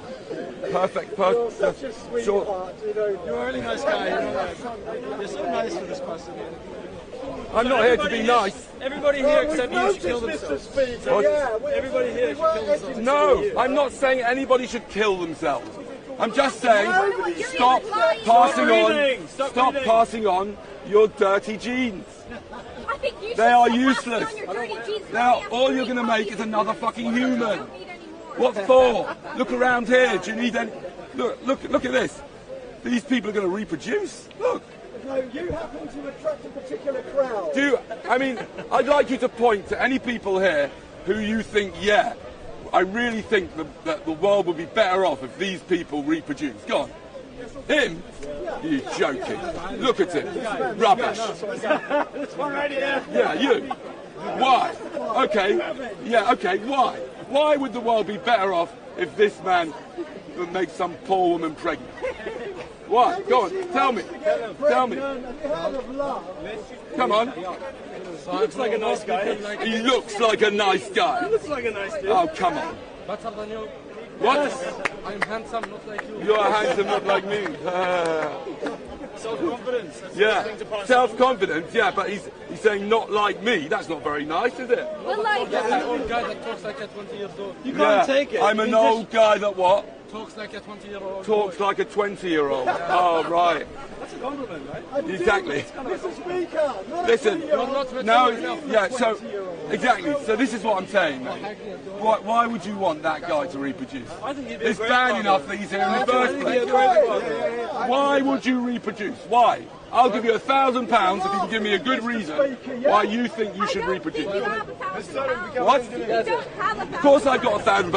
I've got a credit card here. Credit card.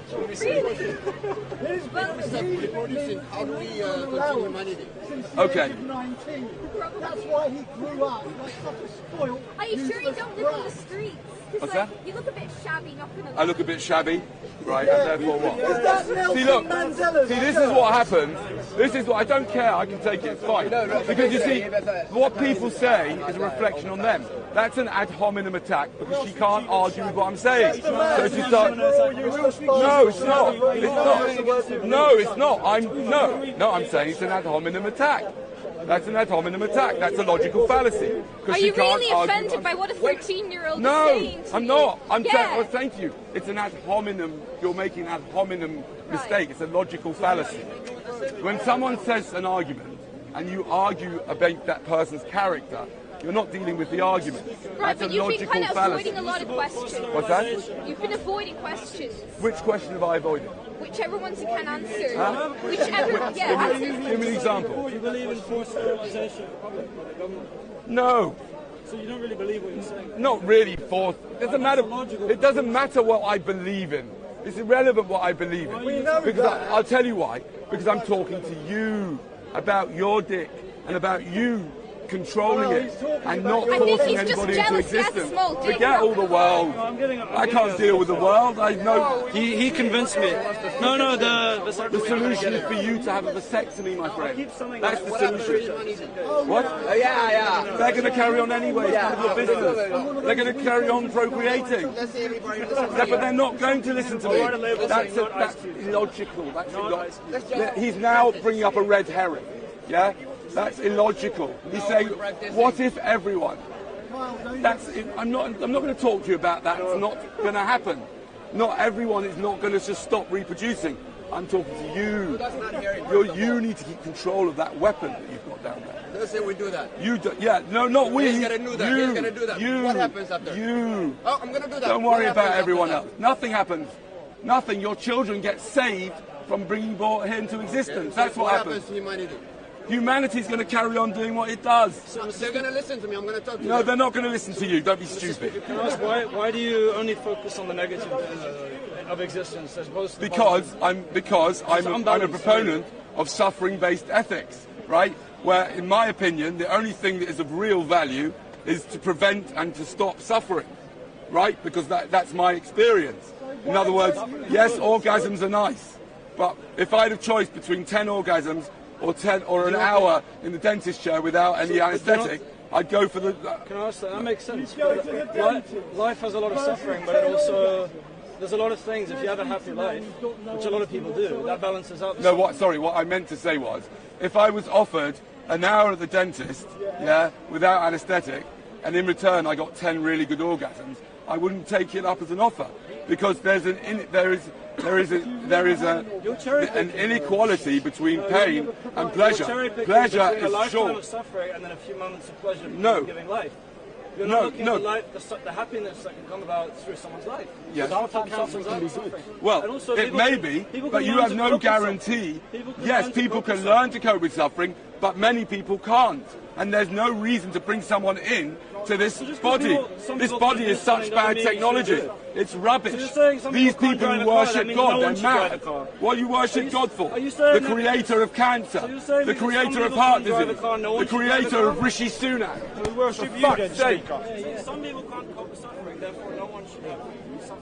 No, it does. Of course it is. People that commit suicide. So good afternoon to all of you who are watching. My name is Wendell Daniel and welcome to StreetMic Speaker's Corner Unleashed. We will be live until roughly 5:45, so I'll be here until roughly 5:45. And don't forget, if you do like what you're seeing, give me the thumbs up, make your comments down below, share and follow. If this is the first time you've found StreetMic, please hit that subscribe button, and when I do go live, you will be informed. So what you must also do is switch on the bell. So switch on that bell.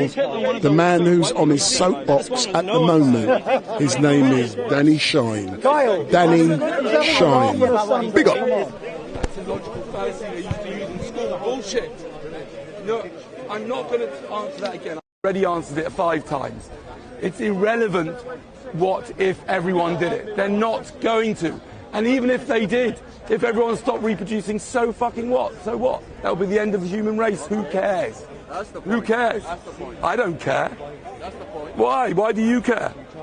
Why do you care? Because we are living creatures. So what if we're living creatures? Do you care that the dinosaurs are not alive anymore? They do. They do? Yeah. Where are they alive? They're dead, but they do care they are dead. They care they're dead. Really? How do you know that? Every living creature. What are you talking about? Yeah, but once it's dead, it's dead. So do you care that the dinosaurs are not here anymore? I don't, do you? But they do. They do? They're dead. True, but they do care. That's the point. Thank you. You don't care that the dinosaurs are not alive anymore? Would you care if in 100 years' time there were no more humans? No. Thank you. Neither would I. I'm a nihilist. Okay. Your friend, you see? That's your friend. Hey, can I add something? Suffering is good. It's not bad. If you were to wipe out suffering... I'll tell you what, lie down and I'll start stamping on your head and we'll see how good it is. Not that kind No, of... go on. No. What kind of suffering is good? Grow, you need to suffer. Yeah, but you don't need to grow in the first place if your parents hadn't fucked you into existence for no good reason. Do you understand? There's no point in the whole thing. I am against cancer. Anyone who has children is clearly not against cancer. I am against cancer, therefore, I say don't have children and they won't get cancer. That's why I said commit suicide and you won't get cancer. No, I'm not going to commit suicide because I've got a mission to try and prevent you, from creating new life. I'm going to have kids and then they can get the cure for cancer. Yeah, right. Another deluded nutcase. Yeah, your kid's going to get the cure for cancer. No muscle. Good, yeah. Anyways, I follow you up because you're suicide. Ejaculation, gentlemen, is for pussies. Ejaculation is for weak people who can't control themselves. And they have to have a climax. But what they should have realised, once you have your first climax, you should understand what follows a climax. Sir, have you had a climax? I saw you on Epstein Island. Have you had a climax ever? You can't hear? Okay, fair enough. Have you ever had a climax? No? Oh, fair enough. Someone here must have. This guy here has definitely had a climax, haven't you? Yes. You also taken magic mushrooms, haven't you? Once. Never? Once, yeah, I thought so. Explains the helicopter. Right, now, so you've had what follows a climax? What follows that? The climax is the ecstasy. What follows the feeling of ecstasy? Relaxation. Yeah. How about an anticlimax? An anticlimax, yeah? What's your definition? Which is what you are. What's your definition? You're an anticlimax. You are your father's anticlimax. When your father was with your mum 9 months before you were born, he was just trying to have a good time. I don't know, I wasn't there. Yeah, I know you weren't there, but I can tell you that's what he was doing. He was humping your mum, thinking about having a good time. And then there was an anticlimax, which was you. You're reading a bit much into it. No, I'm not. Not reading anything into it at all. That's what you are. By definition, you are an anticlimax, and so are you all. Which of your parents left you? Mother or father? It doesn't work. I thought you were wind clouds. Which of your parents left you? Mother or father?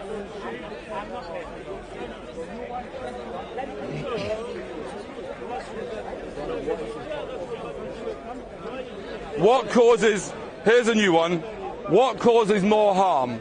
Procreation or murder? Murder? Really? How'd you get to that idea? Procreation causes everything, including death. Procreation is the start of all suffering. At least murder is the end of suffering, whereas procreation is 1,000 times worse. It causes 1,000 times more harm than killing someone. Your parents caused you all the harm that you've experienced. And now they're causing me harm as well, having to speak to you. Speaker, we'd like to collectively put you out of your misery. What time would you like to die? How are you going to do it? You choose. Oh, that's nice. It's your party. Okay. Last party. What time? I don't know. I've got to tie a few things up at home. Oh, what? You're going to get some shopping back before you get... Well, if you give me the address, I'll buy the shopping as a gift, a goodbye gift, and I'll just deliver the good news. Okay, I'm going to have a little break because I'm going a bit hoarse, and thank you very much. See you next time. So, Danny. Yes. Before you go for your little break... Actually, I've got a question for you. No problem, but don't forget I'm an objective journalist. Yeah, right, you are. Okay, you claim you're an objective journalist, except you put up a film of me 2 weeks ago, for which I'm very grateful because it was really good, in which you introduced me as a crazy guy. That doesn't make you unbiased, does it? Don't take it. It's stating a fact. Really? Come on, my friend. Why do you think I'm crazy? Seriously, why do you say I'm crazy? I believe what about what I say is crazy? I believe you're crazy, but I'm saying crazy in a positive way. Oh, okay. That shuts you up. Big up. Of course, he doesn't mean it. Big up. He's just taking on a symptom and beating him. I know. So, Danny, do you enjoy coming down here on a weekly basis? Of course I do. What is great about getting on your soapbox every week and actually stimulating or engaging or educating or having fun with people? What's great about it? I mean, firstly, it's invigorating, it's exciting, it's challenging, it's interesting. It's, you know, it helps me sharpen my mind.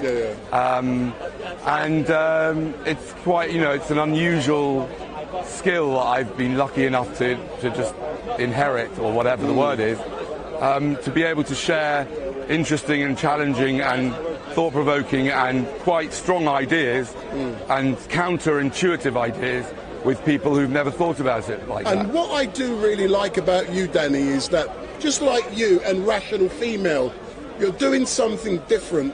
I'm bored shitless with religion. So as soon at least I'm being honest, as soon as I see you, when you're here, that I always come to you because you're doing something different, that's thought-provoking, and people at home love you. But with your new iPad and your new signs, you know, what stimulated you or motivated you to... Well, because this way I don't have to pay for a sign every time and bring it along, and then, you know, I can just create signs on the fly. So, you know, I'm just using technology to do that. So is technology helping you, sir? Sure. So where could people find you on social media? Oh, just on YouTube, Social Experimentalist. I'm on Twitter as well, but I don't do much on it. I'm Mega Shine on Twitter. Mega Shine? Mega Shine, yeah. So did someone nick Danny Shine? So, you know, if you want to see Danny Shine or Mega Shine on social media, you know where to do so. So he's now going to take a break. And Danny, as normal, thank you very much for engaging. And do you like the heckler every week? Yeah, he's all right. You get used to him, innit? I love you. You're my only friend. I'm not sure about the T-shirt, though. See, he won't let me. Spice Girls, it's fabulous. See, he won't let me interview him. It's not bad. It's not bad. I'm shy, you know that. But Danny, thanks a lot, yeah. I don't want to spend. No, it's fine. Thank you very much, sir. Thank you for giving me the phone, Danny. He didn't. He just got off for a rest. It's a difference. He's having a rest. Yeah, I haven't given it to you. I've just lent it to you. Get it on. See, I'm now going elsewhere. We implemented direct. Direct means you have the power and you set policy. Let's go and get some religion now. That's real freedom.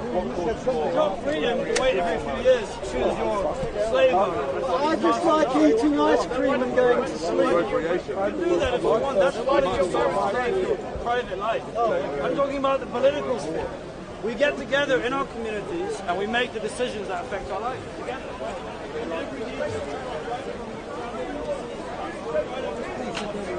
And that's where we have to have lots of uncertainty. I think that Britain's foreign policy is fundamentally honest. Fundamentally. It's not just occasional blunders. Oh, we blundered into Iraq, we blundered into Afghanistan. No, it's part of a fundamental, unethical foreign policy. But this is different. This country, ever since it was founded as a modern nation state, has been foreign policy.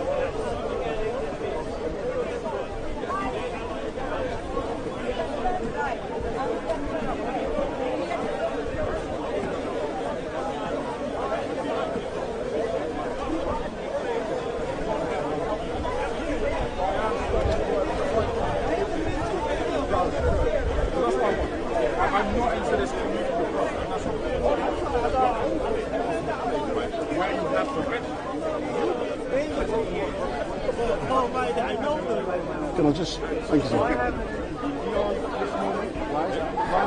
Future President Pass. Yeah. Am I having? I go to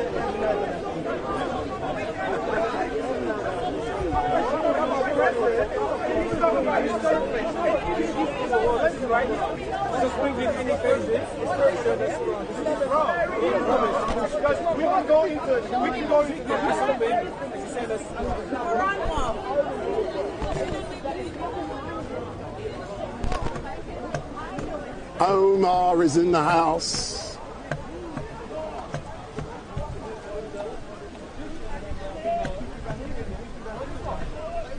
Big up Omar. Omar is in the house. Big up. Uncle Tom! Big up. Give me a few minutes. No, I'm not engaged. I'm just going to put this on you. I just want to go toilet. Is he just got here? He's just going to pray, I think he is. Oh, no. That's it. Do your thing and I'll come back, yeah? So I'm just letting everyone know that Uncle Omar is in the house and we'll be back in a minute. So I'm just going to leave it on Uncle Omar and we'll be back in a minute.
It's very well.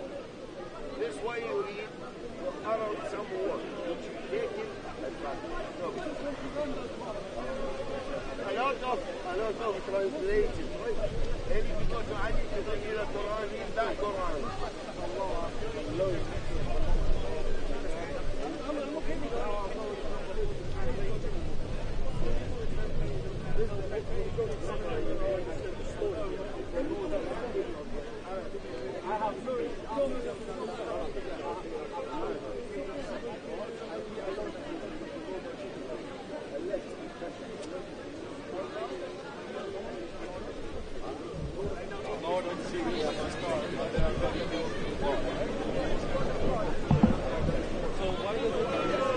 I'll come back here.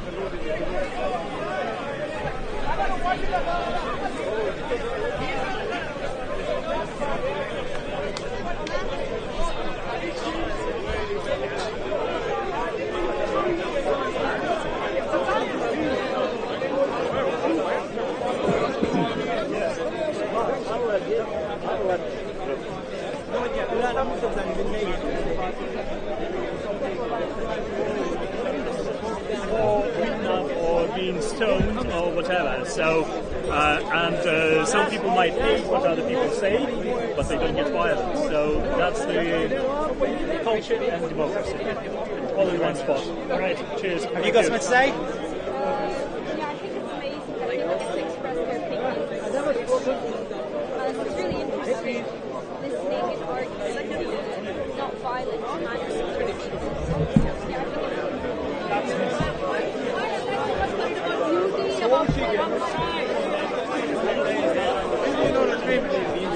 Because I'm a bit of an old bloke, I'm 47. Oh yeah, we're not really debating about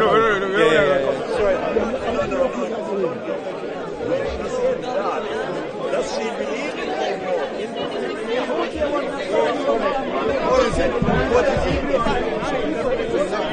I said it multiple times. They can't differ. They can't be independent. I would have to ask They are independent in terms of their will of what you do. They can't be independent. You said, you just said, and everybody here is listening. Can I speak? Everybody here is listening. How long is this question? How long is this question? Right hands differ. Does Allah's right hand differ? He's going to run now. He'll run. I know, but I will ask you about the Quran as well. I will ask you about the Quran. Nothing to do with what does son of God mean? What does son of God mean in Hebrew? What does son of mean in Hebrew? Okay. The question is, You don't know. you say that they have independent will. Yeah. That's your assertion. My question is, can these wills differ? What do you mean by that? What do you mean? Okay. All right. God has decreed. God has decreed that the color of leaves, right, in the summer is green, right? But what if the sun decides that he wants it red? What if the I'm asking you. It's a hypothetical. Can the wills of the Father and the Son and the Holy Ghost, can they differ? They differ in terms of their personhood, but in terms of the community, they don't differ. So what are you saying? Are you saying that they can differ? They differ in terms. Again, you're asking me for a yes or no question, but the answer is not a yes or no answer. Are you saying that they can differ? Are you hearing what I'm saying? Are you hearing the question? Are you hearing what I'm saying? I think you're running away the question. Listen, address the response to me, not the camera. I'm not addressing the camera. You keep looking at the camera. You're not even letting me speak. Have I finished a whole sentence? Have I finished the whole sentence? You keep responding. Have I even finished the whole sentence? You keep responding with they don't differ. Can I now let you know? All right, go on then. Go on. You're going to be quiet when I tell you how they differ. Keep quiet. Be quiet when when I tell you how they differ. Speak. Okay, thank you. Speak. They differ in terms of personhood. So the father can have another authority to the son, can have another authority to the Holy Spirit. But in terms of the community, they work in cohesion. That means they all agree to do this, that this person goes and does that person goes and does this. The same way in Genesis 19, it says the Lord that spoke to Abraham went to Sodom and Gomorrah and got burning sulfur from the Lord from heaven. That was two laws that I was spoken about. But it's the same will. The one You're conflating now. Let me finish. You're conflating now. Let me finish. Okay, you're digressing to something else. You're digressing to something else. I'm not talking about Sodom and Gomorrah. I'm talking about the will of God. Yeah. And I'm asking you. You said that the will of the Father and the will of the Son and the will of the Holy Spirit can differ.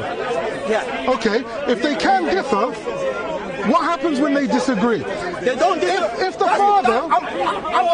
Did I not solve the last question? I said they differ. So basically you're saying... But they don't disagree because they work together. Okay. So basically, right, you're saying that the will of the Father, the will of the Son, and the will of the Holy Spirit can differ. No. You're saying they can disagree.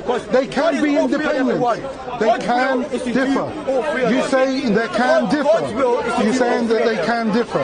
You're saying they can. What do you mean by differ? What do you mean? Because I don't think one has one will and one has something. Say for example, one wants the leaves to be green, one wants the leaves to be blue, and one wants the leaves to be red. They can differ.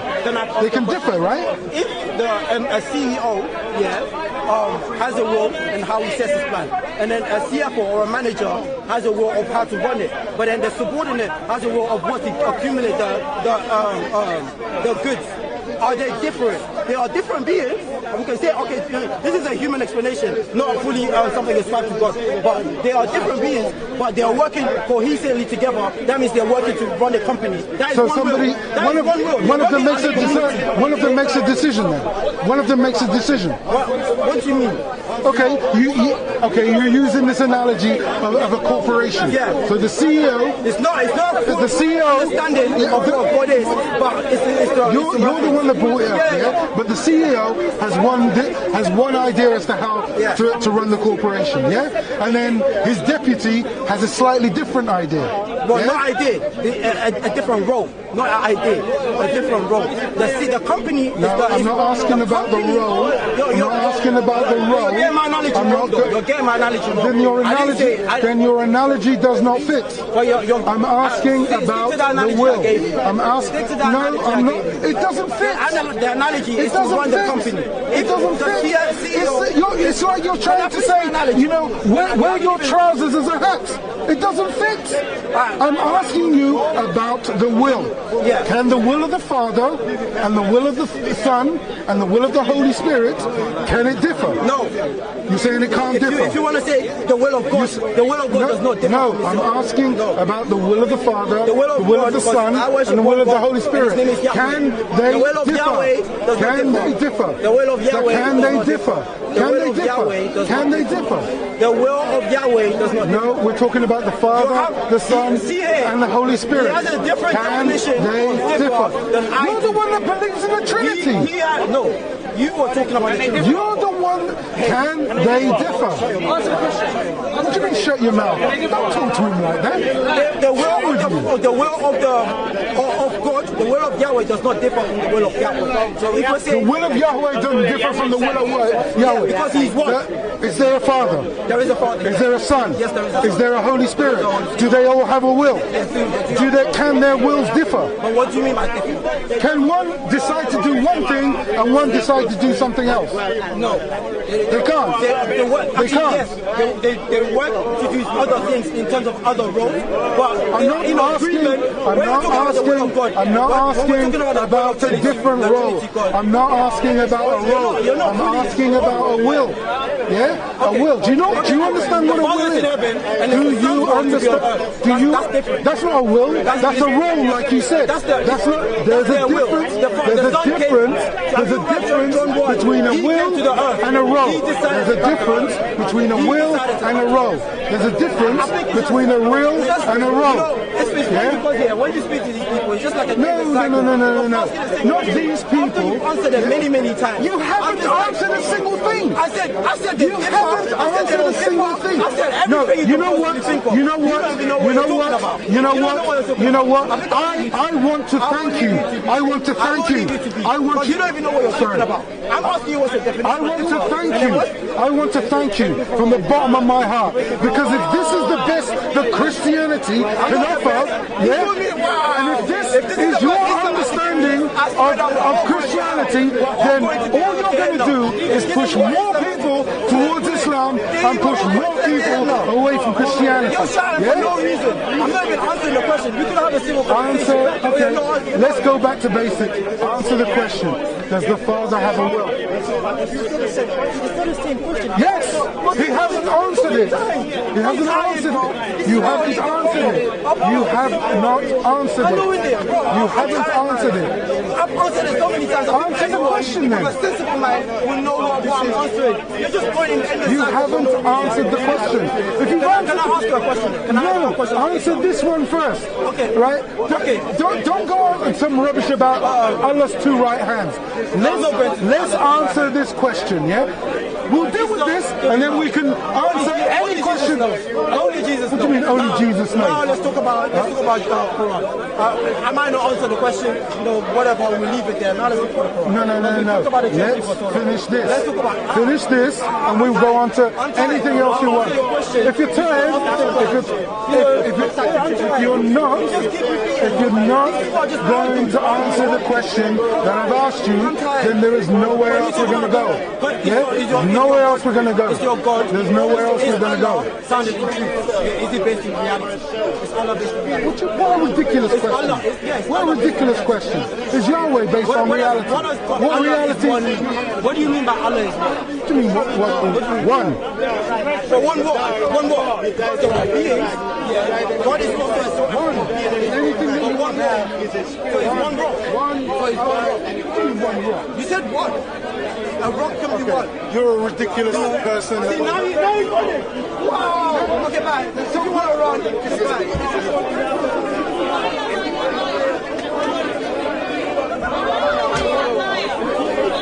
Hey, how come you're not engaging with me today?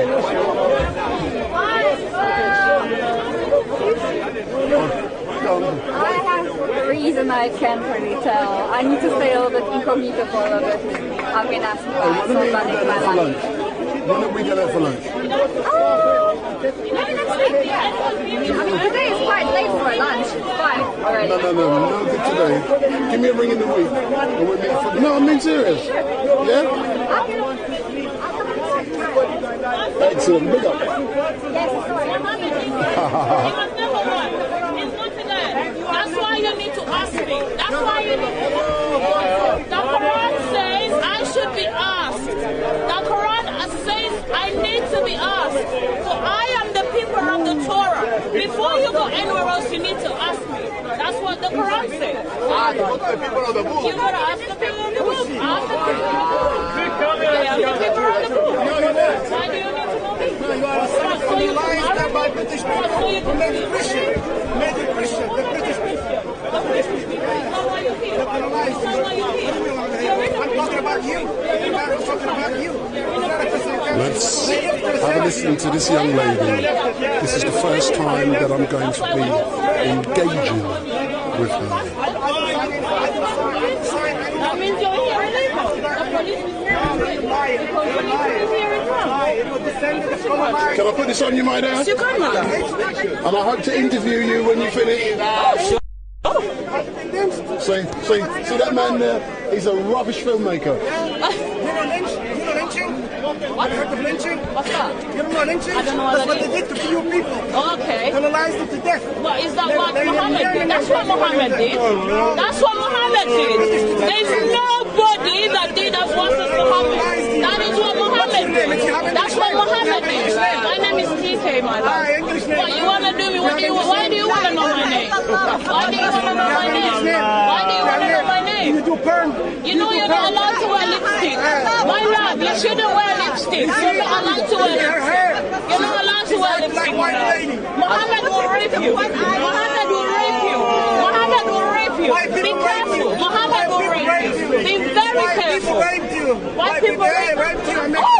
your hair. Muhammad raped you. Like a white My lady. goodness, Muhammad raped you. You acting like a white lady. No problem. What's wrong with white people? They're Christian. What's wrong with white people? They made you Christian. That's even better. They changed your name. You really think I want to be Muslim? Did you lose your language? Can I go to Arabic? Won't you kill me? Won't they rent me there? You want me to speak my language? You want me to speak my language? Is that what you want me to speak? They made you to forget it. So what up on Uganda? Say one man you don't No, they make forget no man you Uganda Ronaldo ndogera siri muzungu sebo ndi mna Uganda tojja kumanyira. They raped them. They made them look like That's what Muhammad did. Muhammad did this. In Arabic I can't wear like this. Because guess what? They will rape me. Because Muhammad does that. Muhammad does that. Muhammad, you see Muhammad? This is the character of Muhammad. This is the character of Muhammad. In Islam, this is what they teach. In Islam, this is how the men treat the women. In Islam, everything turns into black and white. Because for some reason, as a black woman, I have to be covered up and I have to be very primitive, following Muhammad. In Islam, this is what they teach. Culture. Like the nuns in the church, they do covering themselves. Why don't you do if you are a Christian? Am I a nun? No, you are not. Exactly, I'm not a nun. That's a religion. I'm not a nun. That's not my religion. You didn't tell me that. I was never commanded to do that. It is a choice. In Islam, there's no choice. In Islam, there's no choice. You see? No choice. In Islam, this is you what are they teach. making your choice. In Islam, this is what they teach. So you're making In Islam, this is what they teach. Can you show me any picture for the Virgin Mary not wearing a hijab? In all Google history, language, and chat. In Islam, this is what they teach. Virgin Mary not wearing hijab. When you're a woman in Islam, they care about what you dress. When you're a woman in Islam, it's not about what you say. It's about what you look like. Because all the Muslims here are looking at me sexually. And that's what they do. Period.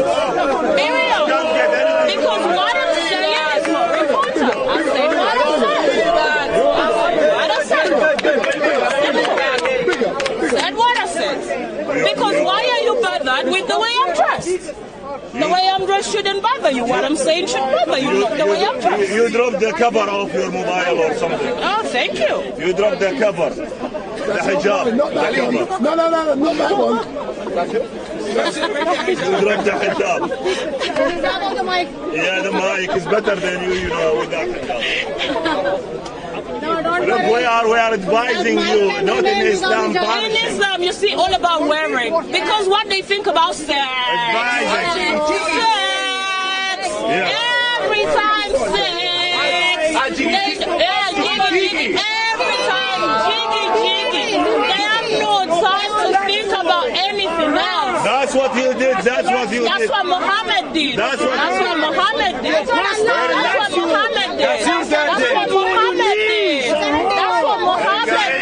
Hey guys, where is the lesbian came from? Where is the gay came from? Because guess what? In the hadith, Muhammad wears eyeliner. They kissed him under the belly. Guys, Muhammad was kissed under the belly. Under the belly. And he had eyeliner. Our Prophet had eyeliner. Impossible. Muhammad had eyeliner. That's crazy. And he was wearing Aisha's clothes. You're really obsessed with white people. Is your wife white?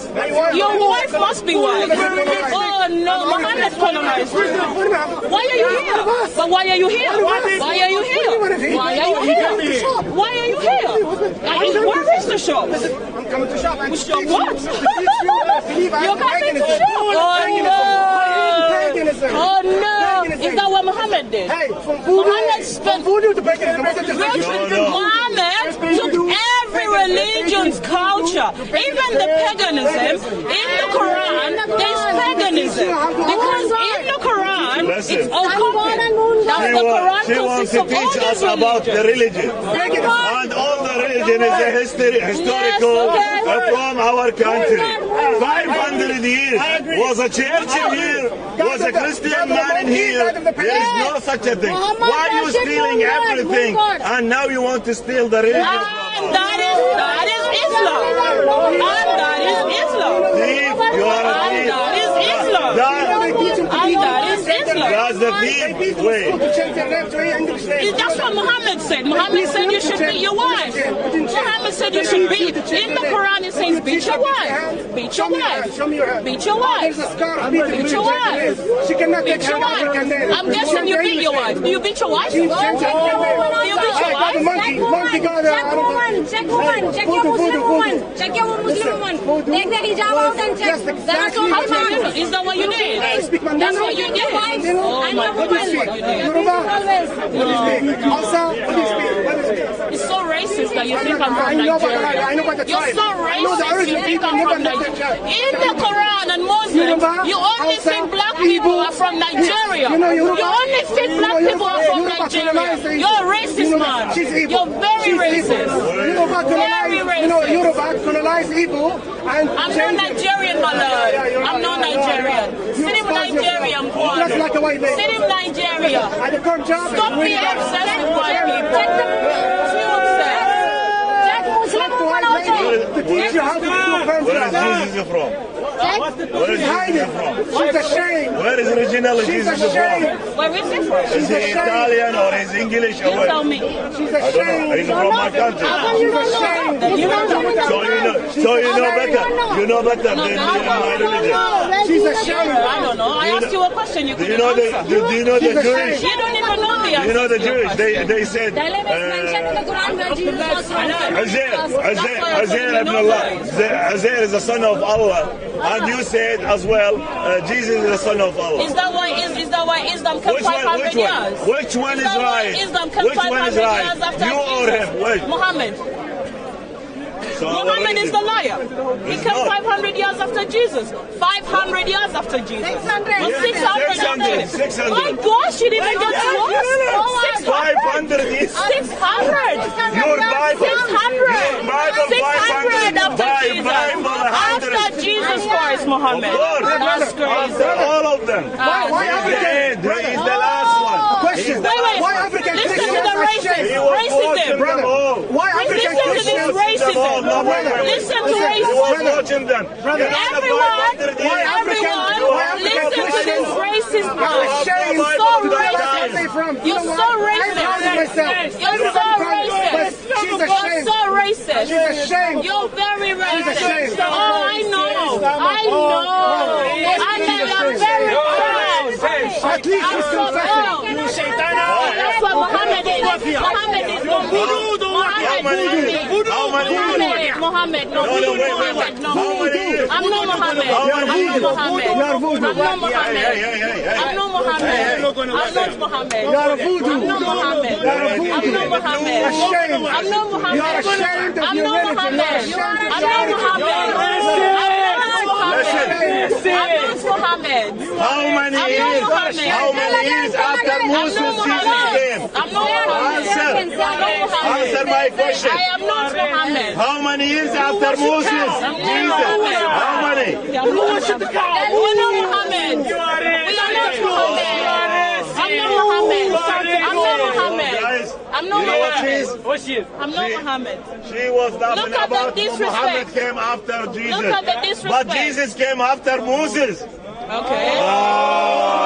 Actually, that's right. Jesus was there from the How many years? Jesus was there from the Who's the father? Who's the Jesus father? was there Who's from the father? Jesus was there Who's from the father of all of them? Who's the Jesus father was of there all of from the them? beginning. Abraham. Jesus was there from the beginning. Jesus was there from the beginning. Jesus was there from the beginning. In the beginning, Jesus was there. What's beginning? He was there In the from beginning, you have no religion. Even before you were created. You have no religion in the Even beginning. before you were made, Jesus was there. You're lying. Yeah. So why You're a he's coming liar. back? What do you mean? Why he is coming back? Why did Muhammad not come back? Guys, Why he's is coming to Muhammad punish them. dead and Jesus is alive? He's coming back to punish them. Why is Muhammad dead and Jesus is alive? Do you know why? Why is He's gonna Muhammad judge dead them. and He's gonna Jesus say is to them, alive? why did you say I am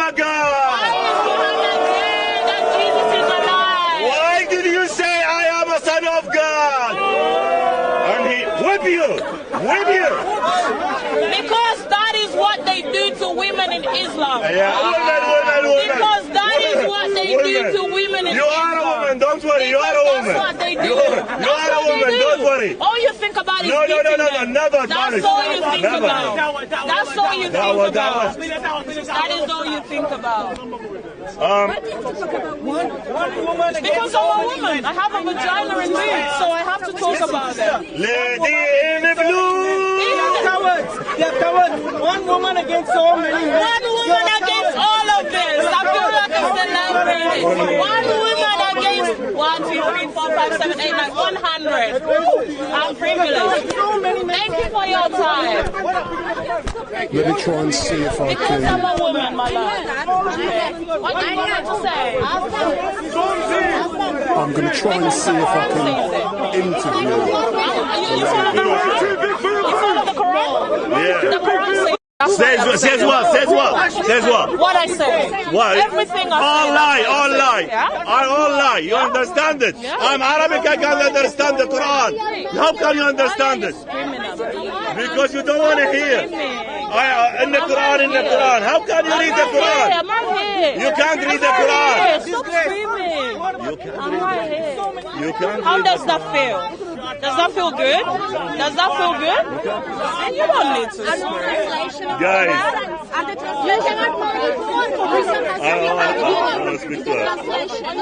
No translation, no. I want a real Quran. Real Quran. What the description? You describe it by yourself. What it say? What it say? 6-year-old. I'm asking you what she is. No, another question. I want the same question. Why did you read Quran wrong? Why you don't understand?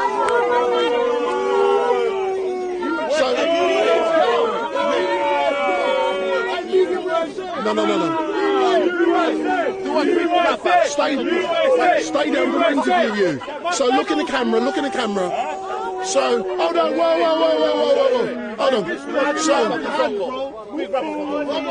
Yeah. Alright, in conclusion, I'm one woman against all of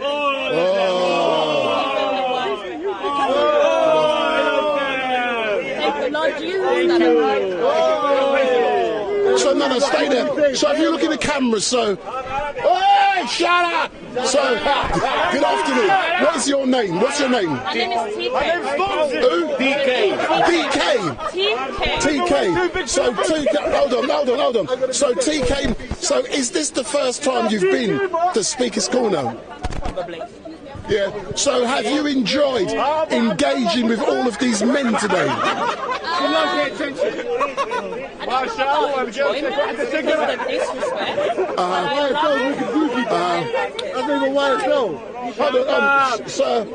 So what is it about being down here that you have enjoyed? I was once suicidal, my mom's an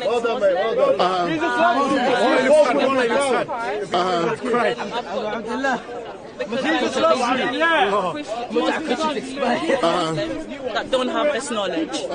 So earlier on you spoke about Muslims and the reason why some people have to wear coverings because they're afraid of how sexy you look. True or not? So, you know, what makes you think that is the reason why certain religions have to wear? Because Muhammad told them to. Yes. So people are saying that's not true. Exactly, that's not true at all. I think I've finished with the debate.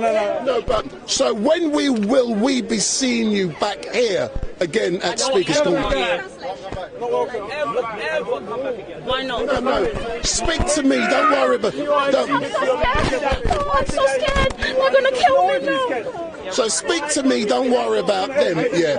So as a lady, as a woman, have you enjoyed?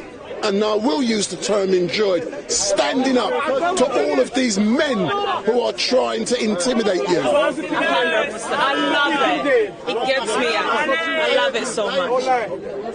So look into the camera, talk to those people. So what do you want to say to all of those people who are watching? Everyone watching, the Lord Jesus Christ is the truth. Muhammad is dead and Jesus is alive. Even in the Quran it says he's in heaven. Actually, they don't even know how he died. What's he just he said flew about up the in the Quran? air. That's it. Did you lie about the Quran? Thank you very much.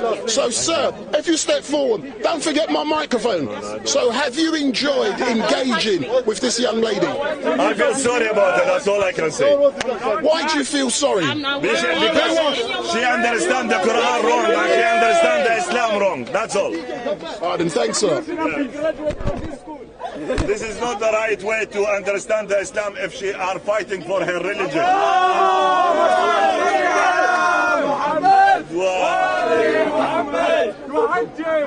So, for all of you watching, my name is Wendell Daniel and welcome to StreetMic, and we're coming to you live and direct from the regular Sunday Mayhem at Speaker's Corner, and we will be shutting down in about half an hour, 40 minutes time. So in about half an hour, 40 minutes time, we will be shutting down. I'm now going to get in front of the camera.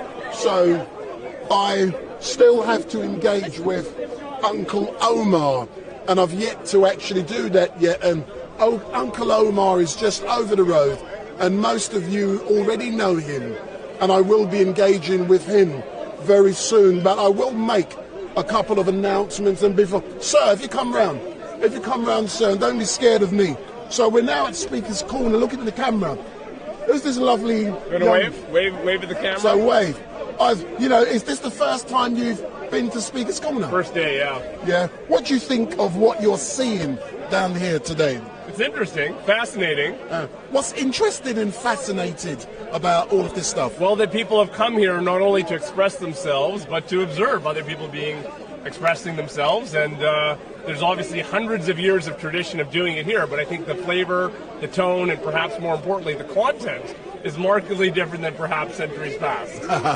Thank you very much, sir. You're welcome. Thank you. And I'll give you my card. My name is Wendell Daniel from StreetMic, and I said, big up, big up, big up, big up, big up, big up. Thank you very much, sir. Thank you, sir.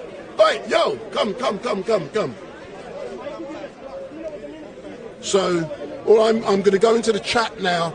I'm going to say hello to a few of you rabble-rousers, and I know you're all rabble-rousers, and you love me mentioning your names.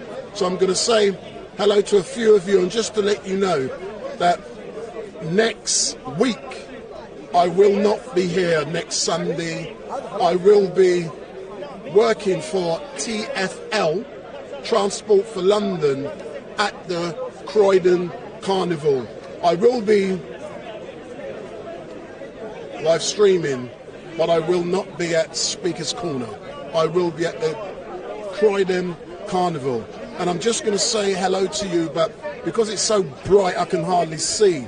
So a few of you, Puritan, One Check Nights Playlist, Matt E, John Beston, Roman Skybin, Sonny Sparkles, and all of you guys and girls.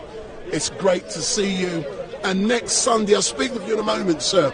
And next Saturday, I should be back out with those crazy people who I was out with yesterday, and you would have seen them.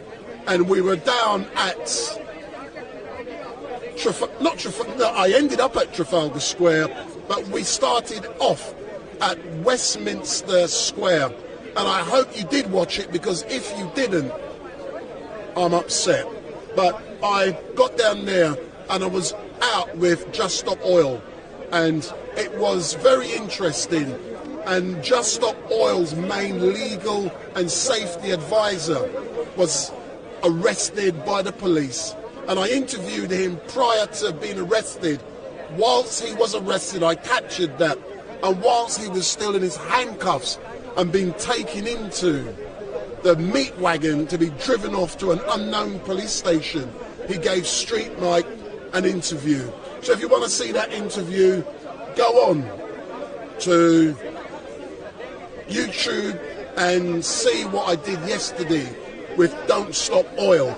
But I will be back out with them next Saturday, and that will be the last time they will be shutting down the streets of London until after the summer recess at Parliament. So they're going to stop their disruption of the streets in London until after Parliament returns back in October. So for the next 3 months, Just Stop Oil will be ceasing their activities. And as I look around me today, there's not many regular contributors down here. We haven't got Victor, there's no Victor, there's no Bob. There's not actually many people down here, and it's actually quite sad. We've got Omar, and I'm going to go over and engage with Omar very soon, because even though he's a charlatan and he's got a lot of crap to say, which I don't agree with, you know, he's got the right to say what he needs or wants to say. So don't forget, my name is Wendell Daniel, and if this is the first time you've seen me, hey, come here, I want to chat to you. So these are the bad people that any time you engage with Muslims down here, they pull the Muslims away and they say, do not engage with StreetMic.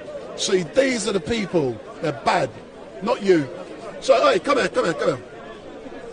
So, what are you doing down here at Speaker's Corner? I'm experiencing the intellectual world. So hold on, have you seen any intellectual discussions down here yet? To be honest, I had two very productive ones. Yeah, who were they? Looking around, I just hear shouting and swears and stuff. Not really productive. So, do you intend to engage yourself? Yeah, that's what people come here. Excellent stuff, but thanks a lot. See, this man, I want to engage with him, but he always runs off because he's scared to engage with StreetMic. And thank you very much, sir. So I'm going to engage with a few more people at the moment. And let's go and see Omar. I know you love him. Do you want me to engage with Omar? Let me go in the chat and I'll see what you got to say. So should I be engaging with Omar? And I want to know what you've got to say about Omar. Should I engage with him or should I leave him alone? So, stop taking the piss out of the young boy talking about intellectual chat. Leave my rights alone and study sparkles. Hey, where you been, man? Come chat to me. Come chat. So, good afternoon. Come round. Yeah, so how you been keeping, man? I haven't seen you. Alhamdulillah. Huh? Alhamdulillah. Yeah. You get older, you get sick, you know how it is. So, did you agree or disagree with the young lady just now? 100% disagree. Why? I don't even know what she was saying, but the things that, yeah, I didn't know. All right then, man. Thanks a lot. Let me go and engage with your friend Omar.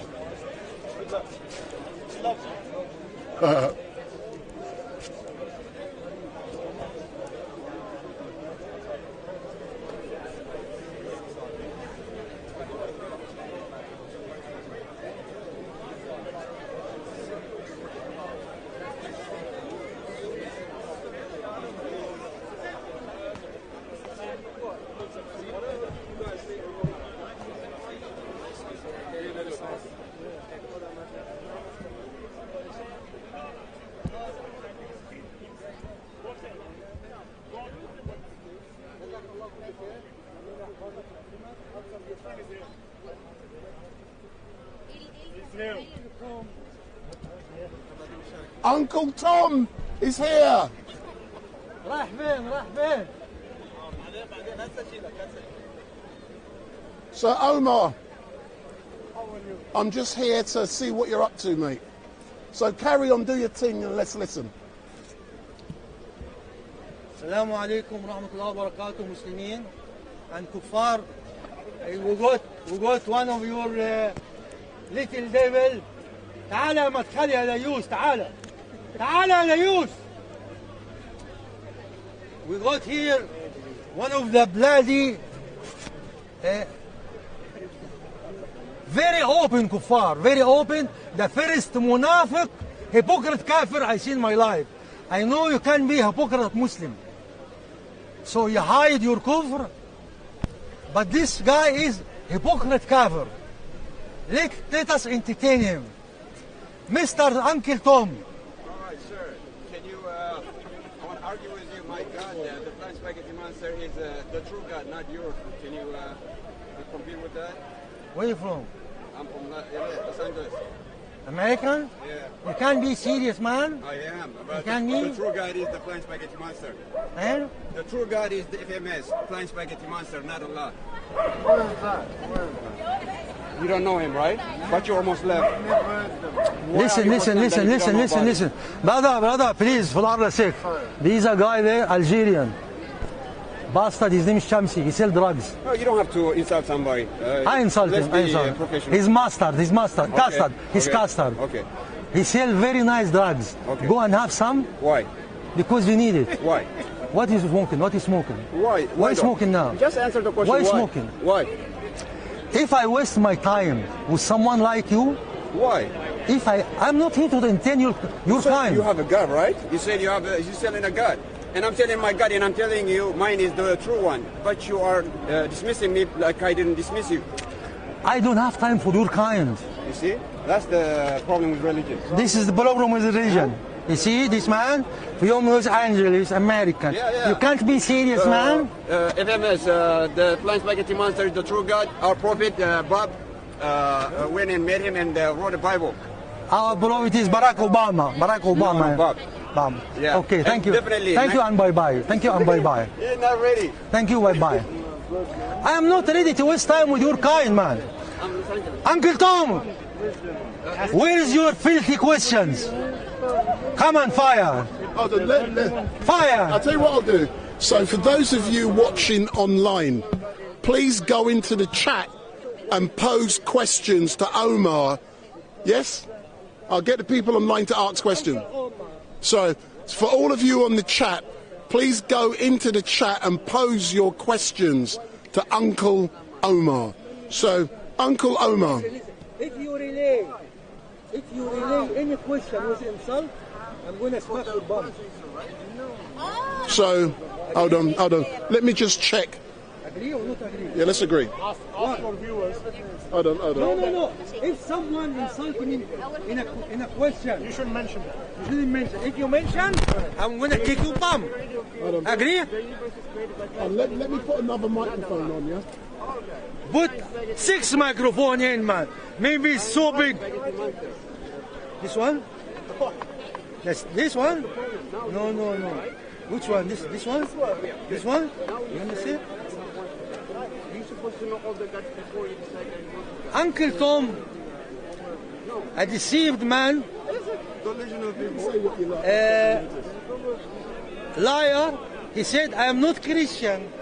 He's ashamed of his own faith, and you see him every Sunday in a church or in a graveyard, Christian graveyard. Why? It's coincidence. He's not Christian. He go to Christian graveyard because it's coincidence. He go to the church because it's coincidence. And when he asks question, all his questions very innocent question. Uncle Tom the devil, please ask me any question with respect. The question you mentioned to me with no respect, I'm going to smack your backside. I'm not joking on that. So, tell your, I don't know how to describe your viewer, but what's your question? Hold on. I'm setting up microphone. I've just set up the microphone. Let me just StreetMic doesn't have microphone. Hold on, I've now set up a new microphone. StreetMic doesn't have microphone. So for those of you who are watching, if you go into the chat and please pose your questions to Uncle Omar, and Uncle Omar has requested that your question must be respectful. Give me a question before they get ready. Devilish question. Adam. About ISIS, about this, about that. Adam. So earlier on this year, you was arrested by the anti-terrorist police. Yes or no? Yes. Since being arrested, what has happened? What has happened is a man 68 years old with 21 medications, with all the medical problem, 40 police officers come to raid him in one address, and 14 in this address and 14 in that address. Why? Because they fear me. And I'm telling the Muslim, you custard, you mustard, if you kill your lions, the dogs of the kafir are going to eat you. If you kill your lions, the dogs of the kafir are going to eat you. They confiscate 72 things. 72 things. Laptop, phones, files, everything I write is dangerous. Why? Why Sharmusa doesn't fear them? Why do you not scare from Sheikh Donkey? Ali Dara, Mimi Hijaba with 6-pack, 7-packs. A man in my health is scared. After 3 months, they said, more. Click, more. After 3 months, they said, the bail is finished and you have to go. But what they did, Allah subhanahu wa ta'ala told us in Quran. Allah told us what they done to Muhammad alayhi salam. وَإِنْ يَكَادِ الَّذِينَ كَفَرُوا لَيُقْتِلُوكَ أَوْ يُثْبِتُوكَ أَوْ يُخْرِجُوكَ. The kafir almost won't kill you, or imprison you, or kick you out. They almost imprisoned me. They almost kicked me out 2 years from the corner. أو يثبتوك أو يقتلوك. Maybe you want to kill you. ويمكرون ويمكر الله والله خير الماكرين. They plan, and Allah planned, and Allah the Almighty, the best planner. We don't scare. We struggle. Either you will get victory or we get martyred. We struggle. We don't drop pants. So I'm going to have to hurry this up because in 15 minutes or less I'm finished. And if you can answer the question succinctly. Yeah. So the first question is by, I've lost it. I don't know, it doesn't matter. No, by Dickie Dig Stuff. What's your favourite smell? Dickie? I don't know. No, that's Dickie? the name, Dickie Dig Stuff. He must be a dick. What's your favourite smell? My favorite smell is oud, the original oud. This one. Money. This one. Go on. Is 120 pounds. Adam. No, I've heard that. The next question. Change your name. No. Change your name. Dickie. Well, I'm not going to answer you next time. Sleeping Buddha. Do you think the UK is a Christian country? No. UK is anything but not Christian. They are rainbow more than Christian. If you make demonstration tomorrow here and say for Jesus, nobody will come. Adam, just yes or no, because I have to go soon. Yeah, Fat Loba has asked a good question. Fat what? Loba, please ask respectfully what fighter jets Omar used to fly. The last one was MiG-21, BS and BFS. The one night, the one day, and the one equipped to do night. See, in my time used to be the best. So Hassi G has said, why do you not go back to your country? I am a Muslim, and this earth belongs to Allah. I don't recognize Sykes Picot. This country here, this country there, any place on earth is my country. But Sykes Picot screwed your brain, ejaculate inside, and everything messed up, and you think Allah made this border. There's no border. The next one, Jesse James has said, does Omar feel guilty taking benefit money from infidels? Tell him, yeah, the youth, yeah, your pimp, Uncle Omar used to work hard. He used to make serious money. That's why today, shall I tell you? Go on. Uncle Omar is loaded. Today, I handed £300 for charity. Today. All right, then. Next question. For your client. We used to make bloody serious money. Hey, I'm going to cut off in a minute. Come on! Don't threaten me, man. Go! No, I'm not offending you. I'm answering the questions. Okay, why? I'm going. No, I did. Go, and when you have a time, come back. I did say I'm going to cut off in a minute because today I came out with not enough power. And it's going to cut off. Let me charge you. Come on, let me charge you. Charge your battery. Eat on. So, I'm looking for a good question. Next one, CA has said, is Uncle Omar married and does he have children? And that's the last question. I am married to the best woman. Aye, big up. And she is Palestinian. And she is the best woman and the best man. Aye, big up. She's stronger than most of the men who raised this Pimpistani here. I hear you, but I'm going to cut off any minute now. But all I can say is to everyone who is watching, thank you very much for watching StreetMic. I will not be here next week because I will be doing a job for TFL, live streaming an event down at Croydon.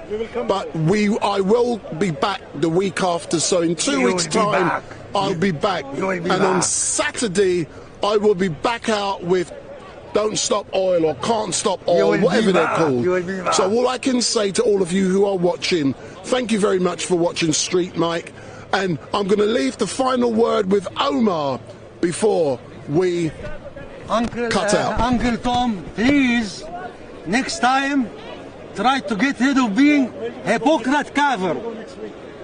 Don't be ashamed of your religion. Say, I am Christian, but I am ashamed of my religion. I am Christian. Look at the Madkhali Pimpistani coming. Look at the Madkhali Pimpistani. You know they said there's ikhtilaf in the Quran being created. There's no ikhtilaf. Imam Ahmed said the only way the Quran is created is kafir. So we're going to cut off any minute. And